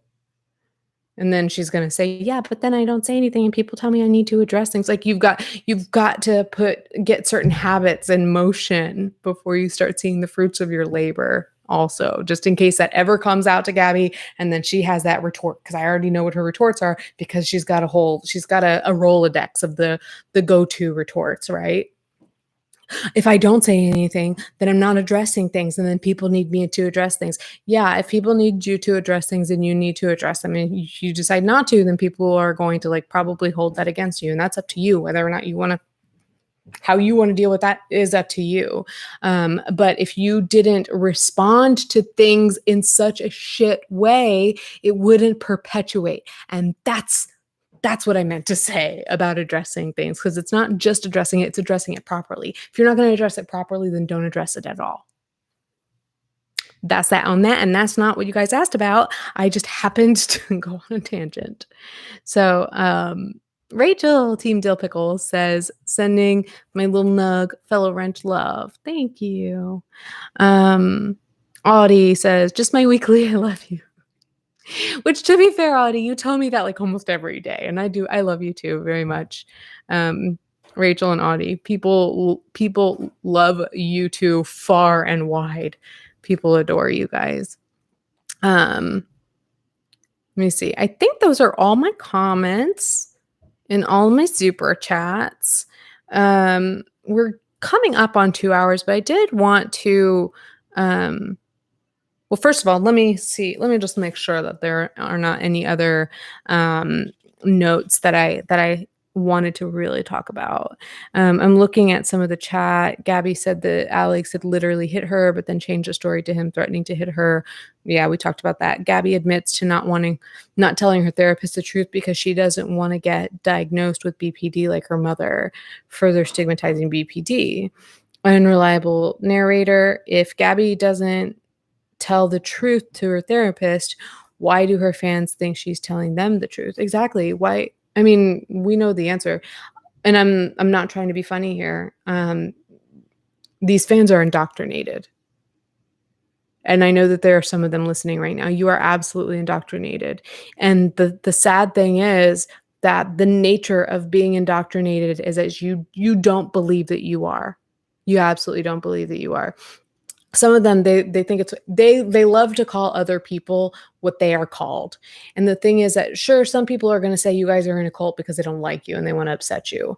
I am saying that is the only explanation for why you'd behave the way you do and believe the things you believe in the face of very clear evidence and facts to the contrary. You continue to believe these lies and these delusions, and you continue to support somebody who is happy to send you out into the crossfires and is happy to let you break laws and potentially get yourselves in really serious trouble. Why is it? I've brought this up so many times, but I don't think I need to ever stop saying this. Gabbie Hanna is somebody who is very careful about what she says so that she won't get in trouble. That's why she loves technicalities. That's why she remembers certain things to make sure that she doesn't get herself in trouble. She'll make sure that she does not say the thing that's going to get her in legal trouble. She doesn't, however, stop her fans or discourage her fans from doing that on her behalf, even when people have made it painstakingly clear to her that this is happening. And in fact, she protects those people. She calls the victims of these people, stalkers and dangerous, and further perpetuates this narrative that the people that they are victimizing are people that need to be further victimized, but not victimized in their minds because they believe they're fighting the good fight. And that is all behavior of a cult. And so these people, they hear that being said to them. So, wait, oh my God, I'm getting a note. Apparently Gabbie is on IG Live saying she thinks she has Ehlers-Danlos. Please, somebody tell me what that is. Would love to know what that is. I also see a note. It is a syndrome. Syndrome is a group of inherited disorders that affect your connective tissues, primarily your skin, joints, blood vessel walls. Connective tissue is a complex mixture of proteins and other substances that provide strength and elasticity in underlying structures in your body. I don't know enough about that to commentate on it. That's interesting. But I accidentally swapped to a different tab. But it's so easy for me to get off track. I want to make sure I was on some spicy shit. But it's not just me being spicy. It's just me really saying what's actually guys, what's true. This is not coming from a place of hatred for you. And I know that if I say this is coming out of a place of concern for these stands like that, of course that feels patronizing. If somebody said that to me, I would feel patronized. But you can tell there are certain tells when certain people say it, like people who follow me will say it to them. I'll say it to them. They're indoctrinated. This is cult mentality. Like I said, if you refer to people who disagree with the person you support, if you refer to them as antis, you might be in a cult. So they say it back. They say that supporters of mine are in a cult. But one really big indicator that you may or may not be in a cult is that my followers can tell me when I'm wrong. They can disagree with me. And also they can leave without being excommunicated. They can leave and stay friends with people who are supporters of mine. When I say leave, I mean unsubscribe and leave my Patreon and all that. And they can have bad experiences, just like people have with each other. without them necessarily going and talking. Like sometimes people do talk shit about me, and I'm getting better about not doing it with people who don't have platforms, but I try to withhold talking shit. That's different. But if you cannot leave, I'm not going to name names, but when the phone call came out, the Jessi and Gabbie phone call came out, I can think of one stan in particular that was one of the most prolific ones, that was committing crimes against me, that just like was so present in my life. And I remember she said in DMs with people, I can't support Gabbie anymore. I can't support her for what she's done, but at the same time, I can't leave my friends behind. So she stayed in this fandom while disagreeing, woke up to what was going on with Gabbie, but then couldn't leave. And we've seen other people who have left Gabbie's Discord and had a bad experience. And so they went and created their own Discord. Guess what? I've had that happen to me, where people had a bad experience in mine. And so they go and create these revenge Discords. It happens. Guess what? I'm learning as a creator. It happens. And Gabbie, what does Gabbie do? She goes into those spaces and threatens lawsuits. She's using intimidation tactics against people who have decided to leave her fandom. These are signs of a cult. And if you are not willing to question the beliefs and the words of the person that you're listening to and supporting, and you are not encouraged to have thoughts of your own, I've never heard Gabbie Hanna encourage critical thinking in her audience, ever. We do that here. I ask you guys to write in, give me your opinions, and I read opinions that contradict each other, and I give value to wherever I can. It's very rare that I say outright, I disagree with you. So sorry, it's a really long answer to the question about why is it that why do her fans think she's telling them the truth? Is because they're totally indoctrinated. They have heart eyes and starry eyes for her. And they believe that they're fighting an important fight. And so the more that they hear people like me saying things like this about Gabbie, the more they get fueled to fight these fights and to protect this person who is, by the way, behind the scenes, right? Very careful about her language, very careful about legal implications, very conniving and manipulative about the narrative she puts out, very vindictive towards people, but at the same time doing the whole woe is me, free Britney, that's me, I'm Britney, giving off that kind of please help, it's so wrong. That's a quote. And just making these people think that she needs them to fight for her. So how about that?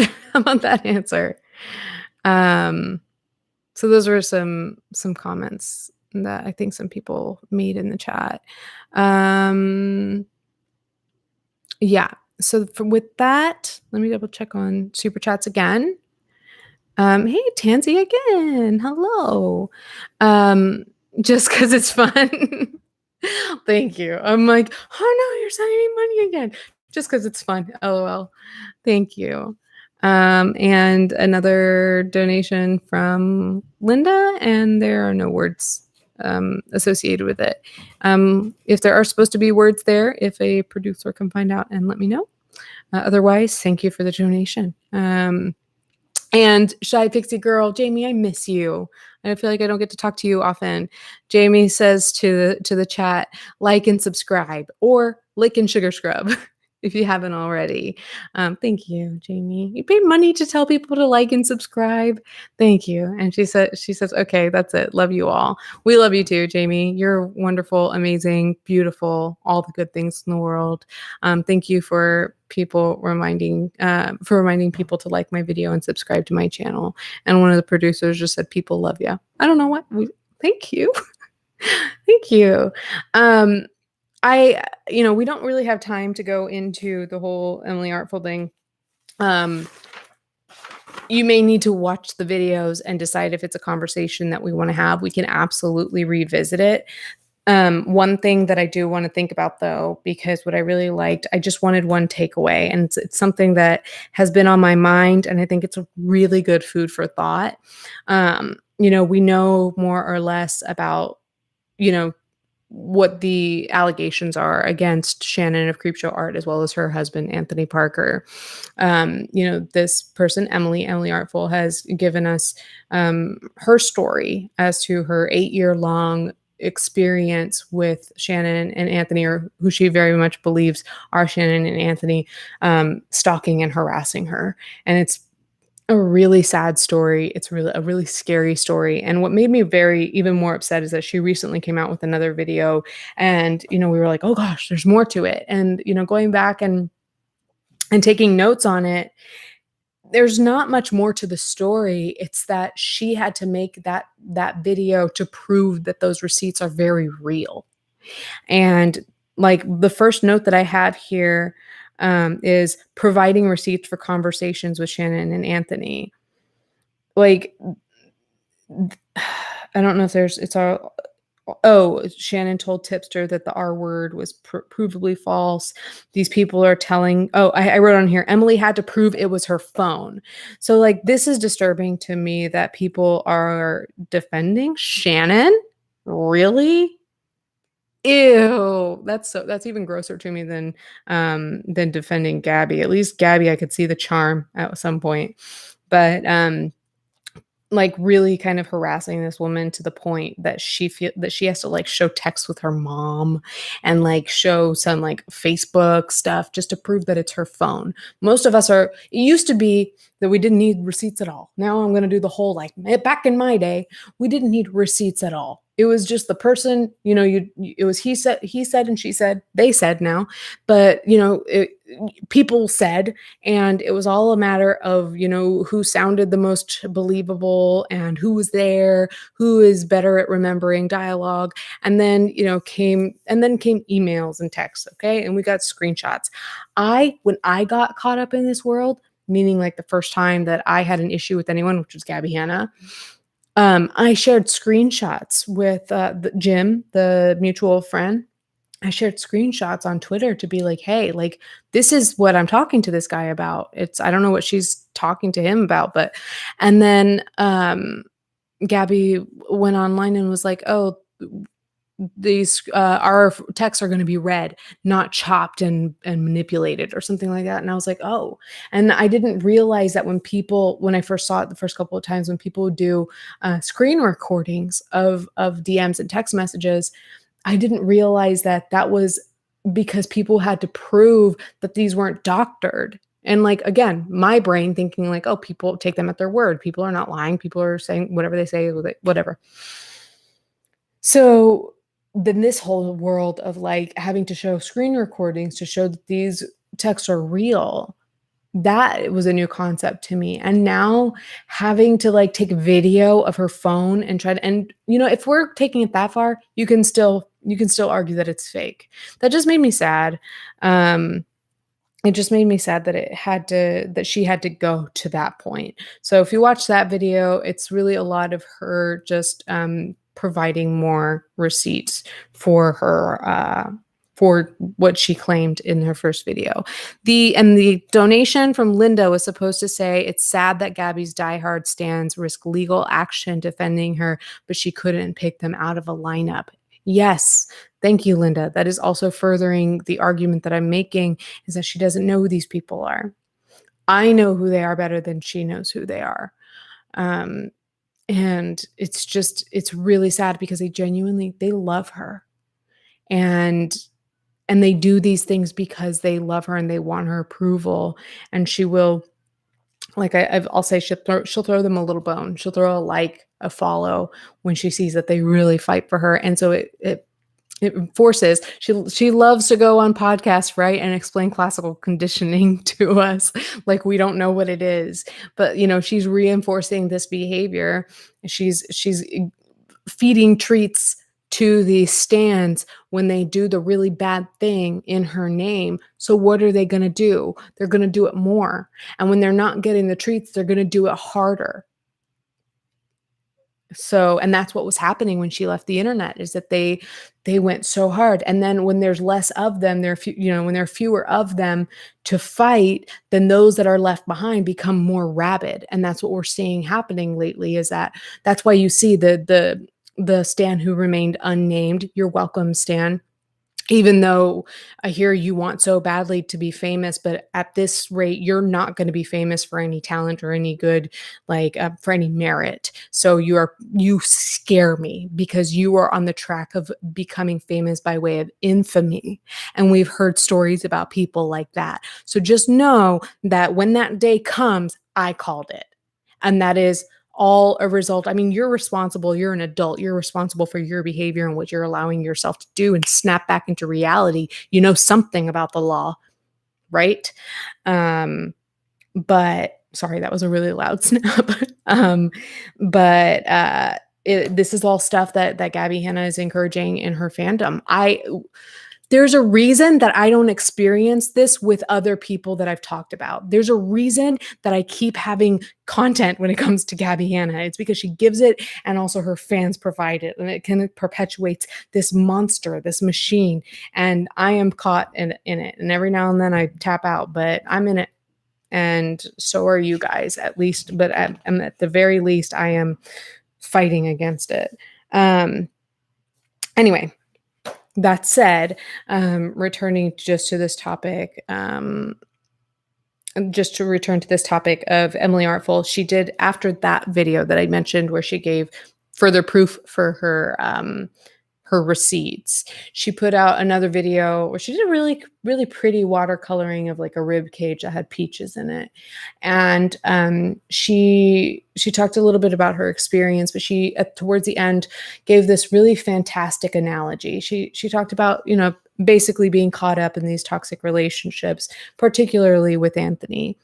Hashtag water gang. And I really encourage you to go listen to it yourself because I can't do it justice, but she essentially says in more words than this, that imagine that you move into a house, or no, which house do you start in? You have a house, some things are wrong with it, blah, blah, blah, blah. So you move into another one, and this other house has everything that you want. Everything is bright and new and shiny and beautiful and so attractive, essentially, and you fall in love with it. And then you live in it for a while and you realize that the owner of the house really just put all of their resources into like these fancy cosmetic things, but that the bones of the house are faulty. And so things start to break and the house like essentially starts to fail you. So you decide to move out of that house and move back to your first house, and realizing while you're back there that like this place has its flaws. Yeah, flaws that made me leave it, but actually like the bones are good. And if I put more work back into this house, I will have something solid. I will have something that I can be safe and happy in. She didn't say it in those exact words, but please let me know if I did that analogy justice. But it was a really good, and then she also said that to also keep in mind that in that situation, your landlord in that bad house, we're going to call it the toxic house, right? That toxic house, the landlord will try to convince you to come back. We'll try tactics like flattering you, like being, you are such a good tenant. I need you. This house needs you. Then if you still don't take to it, then that landlord might start to try to intimidate you or insult you. You're the reason that these things are broken. I'm going to take you to court, blah, blah, blah. But she kind of implies that like you stay and you work on your house. And like I took that to mean, there's a relationship that other house represents somebody else that is toxic. That is somebody who on the outside is nice and shiny and everything looks great. But then once you get to know them, you realize that not only are they very broken inside, but they're very bad for you. And that this first house, I took that to represent the self. So sure, you start off kind of broken in ways, but you perhaps are a very solid person. And when you go back, you get out of a toxic relationship. Yes, certain things need to be worked on when you get back to your home, right? But you put that time and energy into that house that has the good bones, and you're going to be in a much better place. You're going to be a much happier person. And, all that landlord can just be noise. because you're just better off being in a house with good bones. So I really liked that analogy, and maybe one day we can talk about it. I can definitely think about a lot of toxic relationships that made me think of, because it's not necessarily just a romantic partner that relates to it. It can talk about family members. It can be in reference to friends. It can be in reference to employers. Um, and I have stories there, but it's definitely something really important to think about, especially if you have somebody in your life that's trying to convince you that you need them, when deep down you know that there's something wrong about being around them. So there's something that is harmful to you being around them, and they try to convince you otherwise. And you know deep down that you have everything that you need. Um, so I think there's definitely somebody out there who is dealing with something like this. And so I think to you, the person who might have come to this podcast wanting this conversation, I apologize that I gave you something different at the last minute. But you absolutely are your own house. You have everything that you need. So of course, we all need help, but you don't need this shiny thing that hurts you, that's trying to convince you that you need it. Don't listen. Don't listen to toxic people who say that you need them and that you're nothing without them, or you're just this, that, and the other. But then also, but I love you and I miss you and I need you and you're shit. Like, it's like we all know somebody. It's such a good analogy to think, like, just stay home and work on your home. You've got good bones. Just work on that. Because, like, you put your energy into that thing, guess what? It's gonna go to shit. Like, sure, you'll learn from it, but that's not an investment that you want to make. And let's see. So Kendall Elizabeth says, "Hi, Leash. This has nothing to do with this, but I wanted to check in and see how you're doing. I think it's important to check in with those who we watch." Thank you, Kendall, for checking in. I think things are going pretty well. I have noticed that you guys saw that around it's probably been about a month or a little over a month now that I've kind of taken a step back from social media. And that in and of itself seriously impacted my anxiety levels, which is something that I've struggled with my entire adult life, to the point where, and I'll be honest with you guys about this stuff. Thank you so much for asking about me. To the point where I'm taking a fraction of the medication that I used to take. So I'm a lot happier in that regard. I am getting back on my exercise game, because I with quarantine, I think a lot of us kind of got into this sedentary lifestyle where we're like, okay, I'm not feeling as great all the time. And I know that I'm not as active as I used to be, even when I was just commuting to work and walking around town to get to where I needed to go. And so it's kind of I've been stuck in this rut. And I started to get out of it when I was in DC, but then I went through my move. And so I was like, okay, I just got to get settled. Like, don't put too many requirements on yourself. But now that I'm settled again and I'm feeling good in my body, now I'm like, okay, girl, it's time to get some other things together now too. And I am very goal oriented and all of that. So, making myself do that, making myself make sure that I'm fueling my body with better foods and things like that, and less of what's bad for me. Though I will say those things are good for me in the moments, and that they serve my mood when I do decide to partake. What else? And not only that, but I'm just kind of really excited to be kind of structuring new goals. Like, I talk about goals that are really attainable. So I've been, and also like setting up plans to really kind of like realize those things. So I've been putting those things around my channel. I've been implementing those things around these podcasts. And I probably the best decision that I could have ever made for this podcast was to hire Leaf and Amber to help me put structure around these and to really kind of like hold me accountable. And now I have a team, a little team that I convene with, throughout the week to check on how things are going, how we should change things, what's coming up, are we prepared, what do people want, what is important. And it's really holding me accountable to the things that I really want to achieve. And like, I'm realizing that like the more you ask for help, but also just like put those intentions out into just, even if you're just voicing them to someone else, I'll even just talk to Amber and I'll be like, okay, I got to update my website and I'm going to get it done to you by the end of the week. If I were just talking to myself, I wouldn't have gotten it done. But because I told Amber I was going to do that, I did it. So it's really helping things come together better. And I don't know if I should say we are getting our first sponsor on BAP, which I'm really excited about. So that'll come later this month. So lots of good change. I get a little bit eager waiting for it to happen. But otherwise, staying busy, staying optimistic about, where things are headed. So just got to make sure that I am being mindful of what's good for me, what's not good for me, and resisting the urge, because there are some temptations and impulses to indulge in the things that are not good for us. And I'm not talking about candy right now. I'm talking about like Twitter. I'm talking about the spaces that make us feel certain ways. If you do see me there, sometimes I do feel that I need to come in and I need to say something, or I need to address a situation or something. Please don't worry about me right away, unless you start to see that like I'm deteriorating or engaging in too much. But otherwise, things are going great.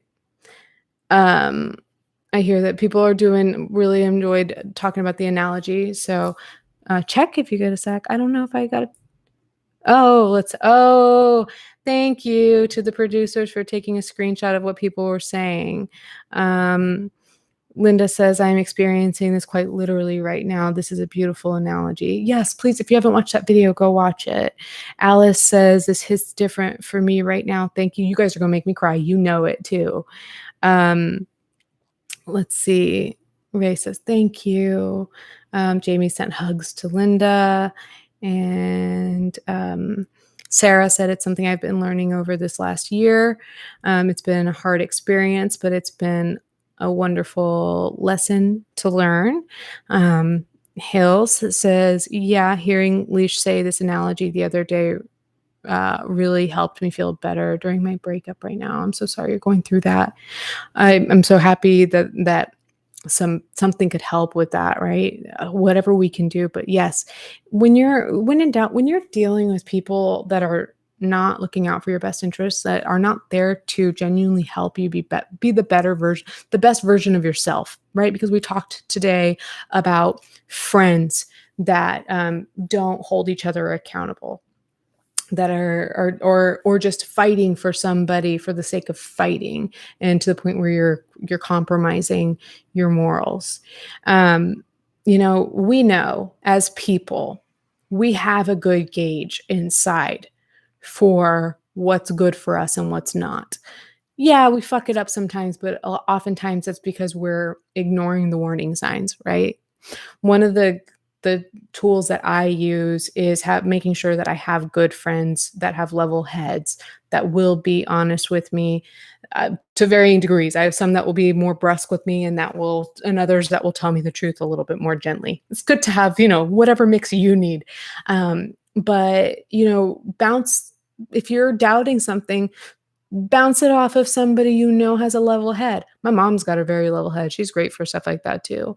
And like listen to your gut, listen to your heart. And if somebody or something does not feel good for you, ditch it. It's not going to serve you in the long term. In fact, it's going to hurt you. It's going to make you have to do more work in the long term. And then one indicator is that if it gives you short-term pleasure, that might be a sign that it's not good for you. But if you take that energy and turn it inwards and work on you, whatever that means for you, whatever your goals are. If you got career goals, you've got school goals, you've got hobby goals, talent goals, you got projects you want to work on, you've got skills you want to hone. Like, there are so many things that we can do to work on us. Therapy, taking care of your mental health, researching things that might be going on with you. There's so many things that we can do to be working on ourselves, and we should be doing that. And that, in my experience, does come with not as quick of a burst of the feel goods, but it does, like, you do notice that it feels good in a different way over time. Even if it feels bad in the moment. It's one of those weird things. If you've ever been in therapy, then you know what I'm talking about. That, like, in the moment you can be crying and blah, blah, blah, but then later you realize, like, oh, something is changing in me for the better. And I think that, for me, that's what Emily was talking about. So just take some time for you. And sometimes, by the way, like, here I was talking about, like, I needed to stop eating so much sugar because it was bad for me. Some of you right now need a piece of chocolate. Like, you just need to allow yourself to enjoy something, because we all need different things at different times. Sometimes things are not the best for us. Sometimes they are the best for us. But also, I think one thing we talk a lot on the channel, #water gang. And let me explain that to you really quick right now. For one, I get headaches often, and it helps me when my audience reminds me to drink my water. That's just factual, and it's just pragmatic. We used to have a member of this little community, and I'm not sure how where she is these days, but she was a sweet girl. She was a teenage girl that used to be in this Patreon, I think, or in my Patreon. And at the end of all of our lives, she would tell everybody, drink your water. And we always thought it was so cute of her. And then she explained to us, she said, well, where I'm from, telling people to drink their water is a way of saying I love you, because it's showing that you care for somebody. So that, for us, the #WaterGang, it's a fun game, but it's also a way of making sure that we keep our headaches at bay and we stay hydrated. But it's also a way of saying I love you, and I care for you, and we care for each other in that sense. So drink your water, but also fucking give yourself a good night's sleep. Like, I'm telling you guys, get your asses in bed by 11 o'clock. Do it. Euro Squad, I know that you guys are a lost cause. I can't get you guys to go to bed. But do these, like, little things that you may not realize that they can work wonders in your life. And without going on and on and on, Sammy says, still don't have a full-time job, so Patreon is still a future goal, but I have some paychecks, not cashed yet, but I'll spend this on you, my love. Oh, thank you. It'd be a dream to help produce something like BAP. Sammy, we may have a need for it in the near future, depending on how it grows. So I'll keep you in mind.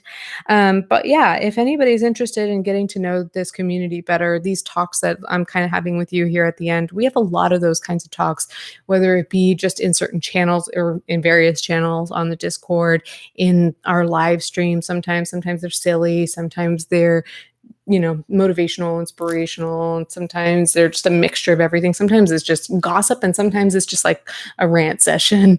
And that's kind of the Discord in a nutshell.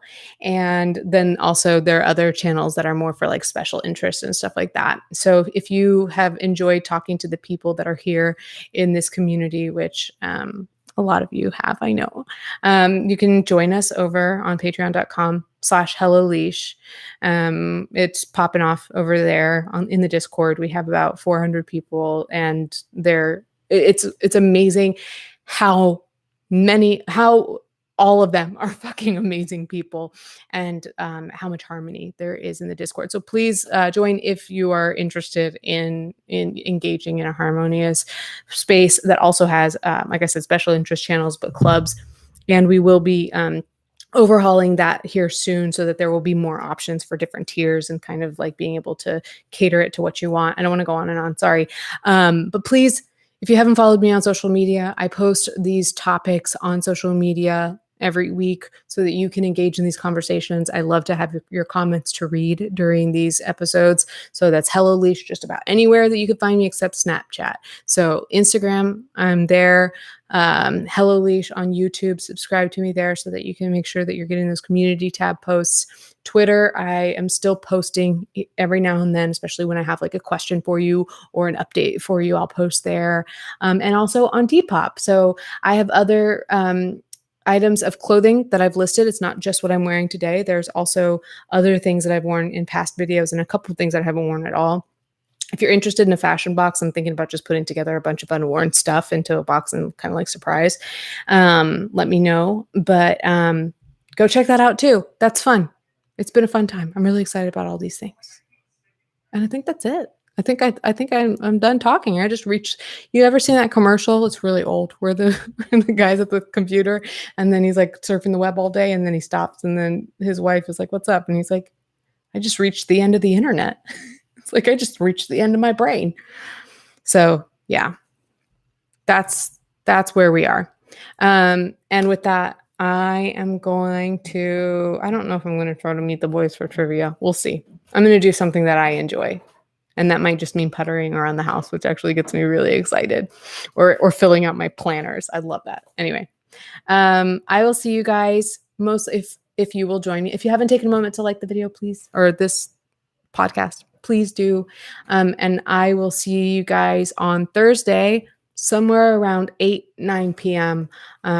Eastern Standard Time for a live premiere for my next video.